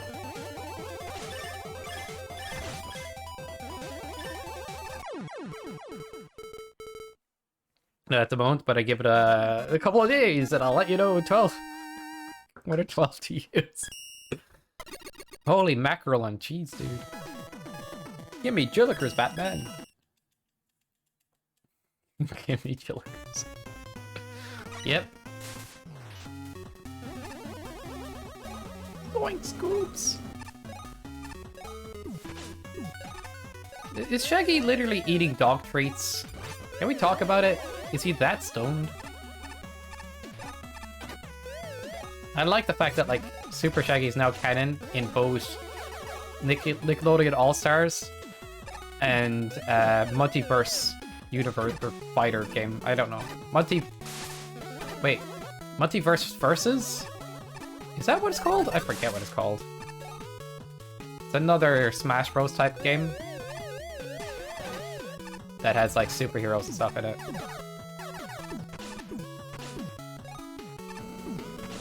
Do-do-do-do. But we runs, man, it's a lot of levels. Is it? Multiverses, that makes sense. I was like, multiverses versus. Yeah, that's it. You got it. Yeah, why not do boat weeks? I've done all of NRS Season 1 in one stream before. Although I didn't speedrun those levels so much as just practice them. So it took 23 hours. And I could have done it quicker as well by, like, loading up the levels offline. But it was fun. It was never expected it to take that long. But some of the last levels were crazy. Like, kicking my ass. Alright, get up there, dude. Yeah, there we go. Just hang out. Let me hit your toe caps. Appreciate it. Look at him shake. Yeah. Don't know what to do you? Get wrecked. But I did not cheese Skullman when I was racing. You know? Doing that without cheesing him is actually awkward. I don't think it did anyway. Like if he stays up there, basically you can just smack his toes and it's all good. As we know from video games, it doesn't matter where you hit the enemy, they will die from it.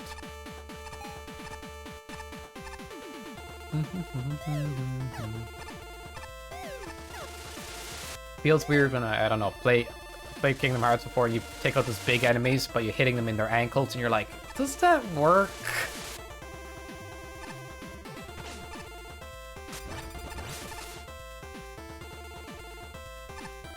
Bold decision not to put Zuko. True. What the frick? You actually put it that way? Yeah.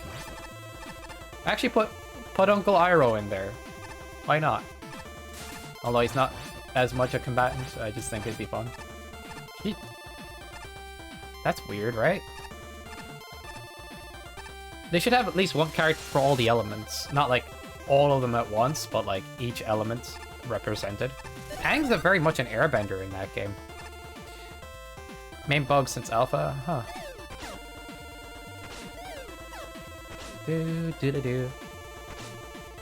I don't know.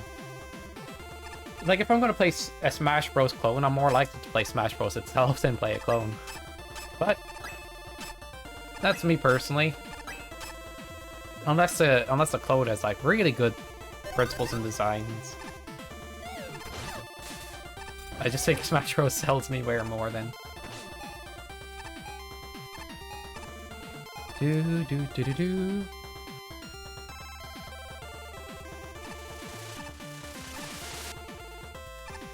Entire of the game, we only have entire characters. Korra and the Last Airbender. Dang, that would be pretty cool. That's a nice idea. I agree.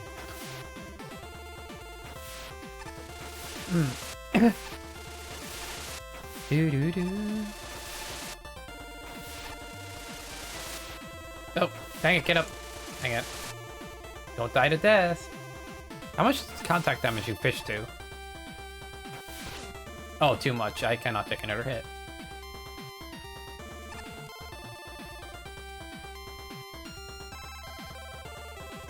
Pretty cool screen that though.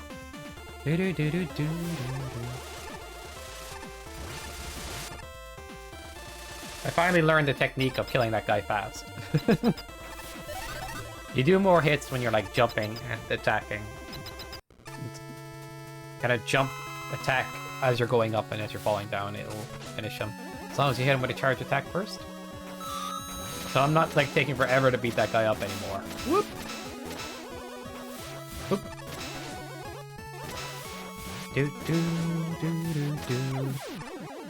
Learning how the broom works a little more. Okay. There's so many sub-styles of bending to work it with as well, for each character to have one or two unique traits. Yeah, differentiate them. Absolutely, dude.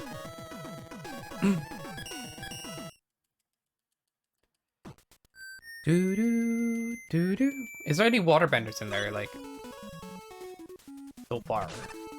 Katara? Nope.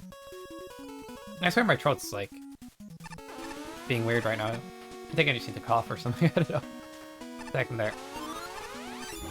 If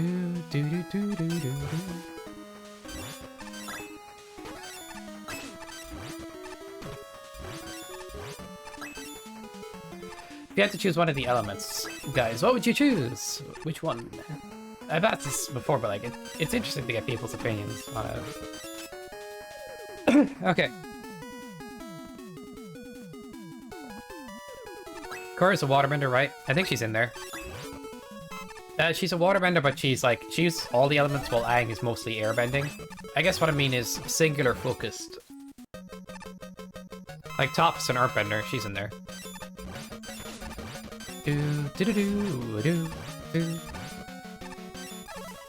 I argue like Zuko would be more integral than Top. Dude, when so when Ben put it that was like, wait a second, what? Pretty bold. Oh. I mean, it'd be cool to have, like, just make it an Avatar fighting game. Just keep including Avatar characters. Ah, but I wouldn't play. Do they still not have, like, voice lines for the characters or so? People are making a big deal about that, I think. And it kind of makes sense. Dude, I don't know if they're planning to put those in.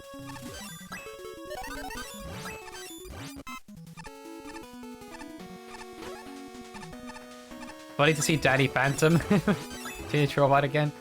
True. But as an adult, I wouldn't, like, go out of my way to watch those shows, you know? I mean, when do I want to watch Danny Phantom for real? I don't know. I don't know if I really would. But it's still a fun show. Says you, Sky. I would watch all of those again. Do do do.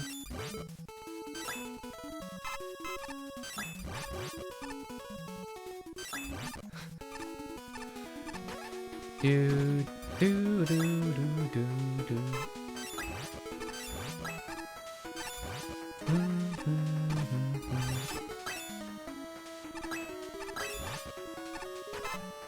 Yeah, it's your own nostalgia and stuff as well. Like, it is fair. I don't remember the shows being bad at all. Actually, tried to have fun. Avatar: The Last Airbender, though, has heavier themes, and actually feels like a show that could be watched by all ages, but also it has it has a whole war theme and has like death and stuff. For a cartoon, it's not very like, you know, light. In a way, you know, much more kind of real on the themes and stuff, and heavier. But that's kind of why I like it a lot.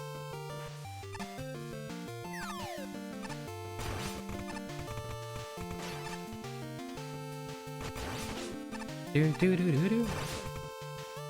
Huh. Huh. My ears. It's funny how Nickelodeon All-Stars died so fast with so much hype at the beginning. Yeah, it's cool to see all the cartoon characters you once loved and stuff in a game, but like, maybe the gameplay disappointed people, or maybe it's just like, you know, you like them when you like those shows when you're a kid, but you're not really like that into them as an adult, really. Maybe there'd be one or two people would watch again, but you know, a lot of the characters in it are nostalgia. Like, you know, I think maybe Ben 10 is more recent, and that would probably like have more young people interested in the game. I don't know, but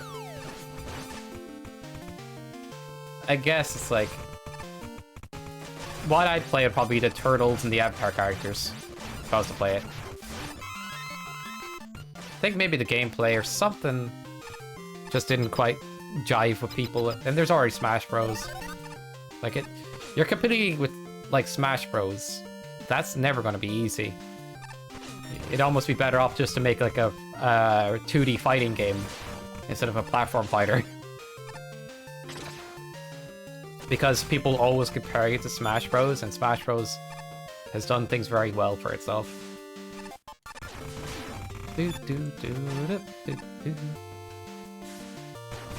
Although this online at Smash Bros is not perfect, I will admit. And, I don't know.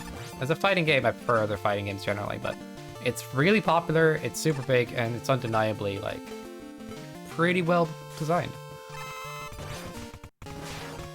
Do.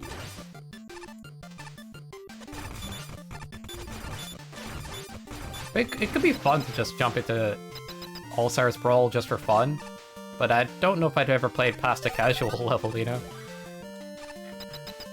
Remember one day, a lot of people on stream, and then, like, a week with 0 streams and the game just disappeared. Yeah. They probably, like, fun for a while, but then people kind of just went, like, alright, we've had our fun. It's not new and exciting anymore. It just didn't stand the test of time, I guess. Probably for a bunch of reasons, but... It's usually if a game has really solid gameplay, people stick with it. But like... The Smash Bros. People are not gonna jump into a new game that not everybody's hyped about. Or... And even then, it has to have good gameplay to keep people around, like...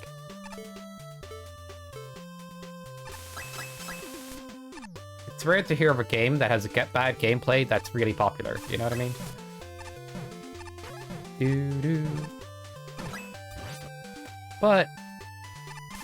I hear the gameplay's alright, just not... as like, it's still gonna get compared to Smash. Yeah, it's weird that it died, but it kinda makes sense in a way, too. Like, if they decided a 2D fighter with the same characters, I think it would have been more successful. Made a very cartoony, 2D type fighting game with the characters, like, duking it out with their special fighting moves and stuff. That would have probably been more popular because we don't have anything quite... Well, we do have fighting games, but we don't have, like, fighting games with those characters in that setting so much. And... I don't know. Maybe. But there's a ton of fighting games out at the moment, so it's, like, it's hard to compete with them, too. But it's just... Competing with Smash Bros? Oh, that's a scary thing to try to do. Anyway. That's just what I'm trying to think might have happened. People just went, yeah, I'll play Smash Bros instead, and also, you know, the depth of it didn't feel as fun as Smash Bros maybe, and how it was presented. And the characters are more nostalgia for people than actually something they actively really, really want to play. I don't know. Maybe.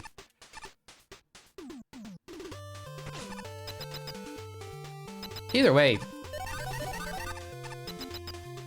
I think if they did, like, the same idea again, but upgraded, that could be really cool. Like, they just, like, refine the game, make it more exciting. Music in it's kind of dull.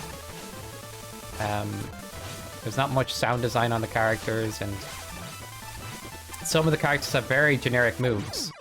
Very generic, rather than being very unique sometimes. I watched some of the gameplay trailers and stuff for, like, character breakdowns, and I'm like, there's a lot of moves in the game that are just there, you know, rather than being very character-driven. Anyway. So it could be fun for a stream, but yeah, I could see a few reasons why it might have died down. Or solid storytelling, that usually, yeah. If you want to attract people to casually play a game and talk about your game, you know, give it some story. Give it, like, a narrative.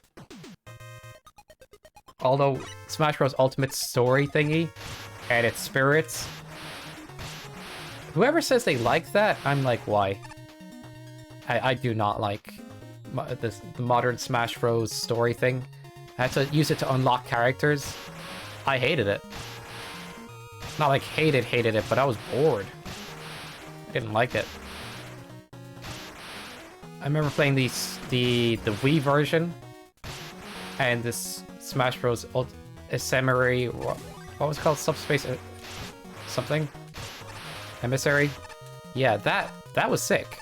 The Brawl thing, that was super fun. You can play with a friend and shit. Like, unlock characters, and there was like a narrative why characters were getting captured and stuff. That was cool. Or how they get, like, work together and stuff a little bit. It was charming, and it also had, like, just a ton of fun fights. And exploration and stuff. Dang. I might play Subspace Emissary again someday. It's fun.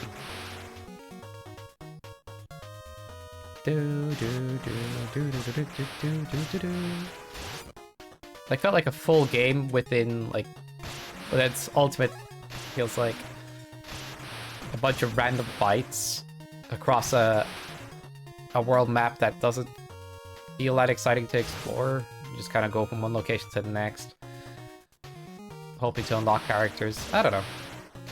It almost felt like a chore. That I just wanted all the characters unlocked right away, rather than have to do all that.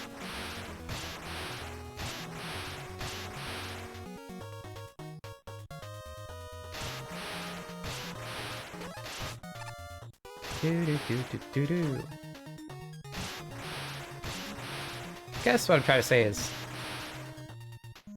you know, fighting games do better with more modes and more content for the casuals to get into. Tekken 7's story, with all of its flaws and its lack... Well, it had a direction where the fight happened at the end, but a lot of events just felt like, and this happened, and this happened. And you don't really know the character's motivations. I still think Tekken 7, despite criticisms, had a very satisfying ending with the fight between Kazuya and Heihachi. And, you know, it had a mode that basically had a bunch of fights in it that casuals could just play for fun. I think it did good for the game, ultimately. Narrator sucked, though. The life out of anything.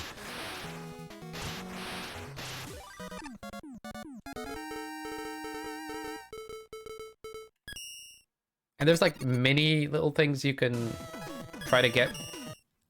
Like mini endings you can get for each character, but oh man, a lot of them are just oof. But hey, at least they exist, you know? Street Fighter 5 on release, what the heck was that?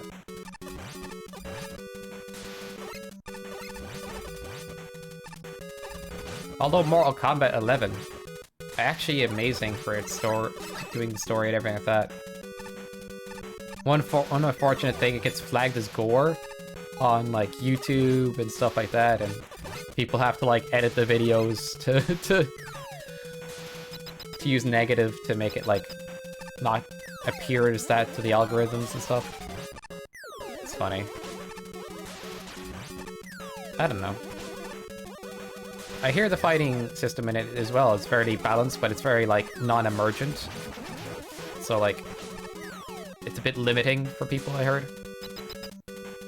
I haven't really played 11 though, so I can't fully speak on any of that.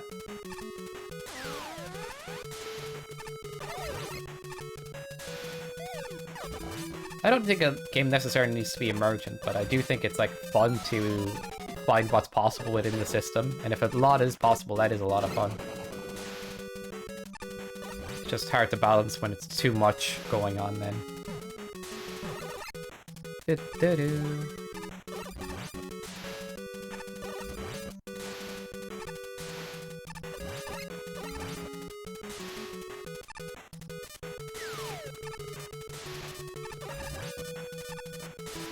Okay, and we're good.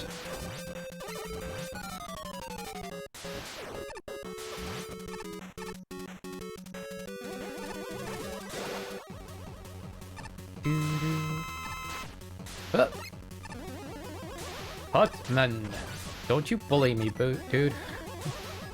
Booty, don't hurt me. I am not afraid of you, Kato man. You do not scare me with your scissor blade on top of your head. You look silly, you foolish fool. Without that blade, you are nothing but robot man. Oh, health drop. Like, I can't pick up the health drop. That's rude. GG. Actually, quickest run for the second set of levels. Nice. Probably just because a good Cutman fight, because that had gone wrong in previous runs. And maybe somewhere else as well, I don't know. GG. Also, the personality of characters in Smash were enough to sell the games. Yeah, you already know about them from other games. I'd still play Robin, Ike, and Lucina, but no one in Nickelodeon that would drag me in the same way. You might have a point there. Perhaps. I can't believe you're just commenting just man. Yeah, man. Like, remove his blade. What's he got? Like a lot of the robot masters can spam their weapons. Cutman's like, ugh. Ugh. And can you picture Cutman? You know, like these robots were repurposed by Wily to be evil. Can you picture Too slow. Can you picture Cutman chopping things? He would just lean his head in, and choppa. You take away that blade, he's just man. He's just robot man. I am too slow. Okay, damn it. I can't believe people still chuck 420 plates at that, even though it's like, you got cheaper options, dude. I want to be ripped off. Yeah. Just kidding. It's just funny to me. But that's what we'll wrap up today. But thanks for hanging out, everybody. It was a lot of fun. Some good stuff to talk about today, actually. Thanks, guys. Appreciate everybody hanging out. You guys are awesome. Don't let me tell you otherwise. And we'll send a raid Reno onto somebody. I say that, and it might sound like it's guaranteed to be Marino.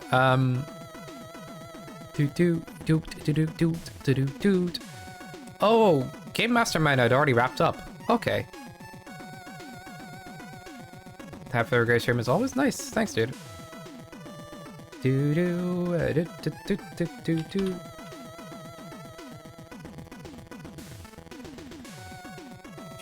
Magic Dude. Just a sec there.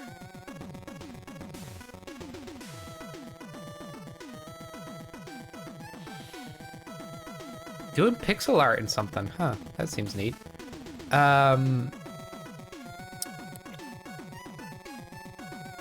you know what? Juju was here earlier chatting away. We might as well send a raid on. But it's also like the fact that like I don't want to encourage behavior where people self-promote. You know what I mean? But screw it. We'll send a raid on there.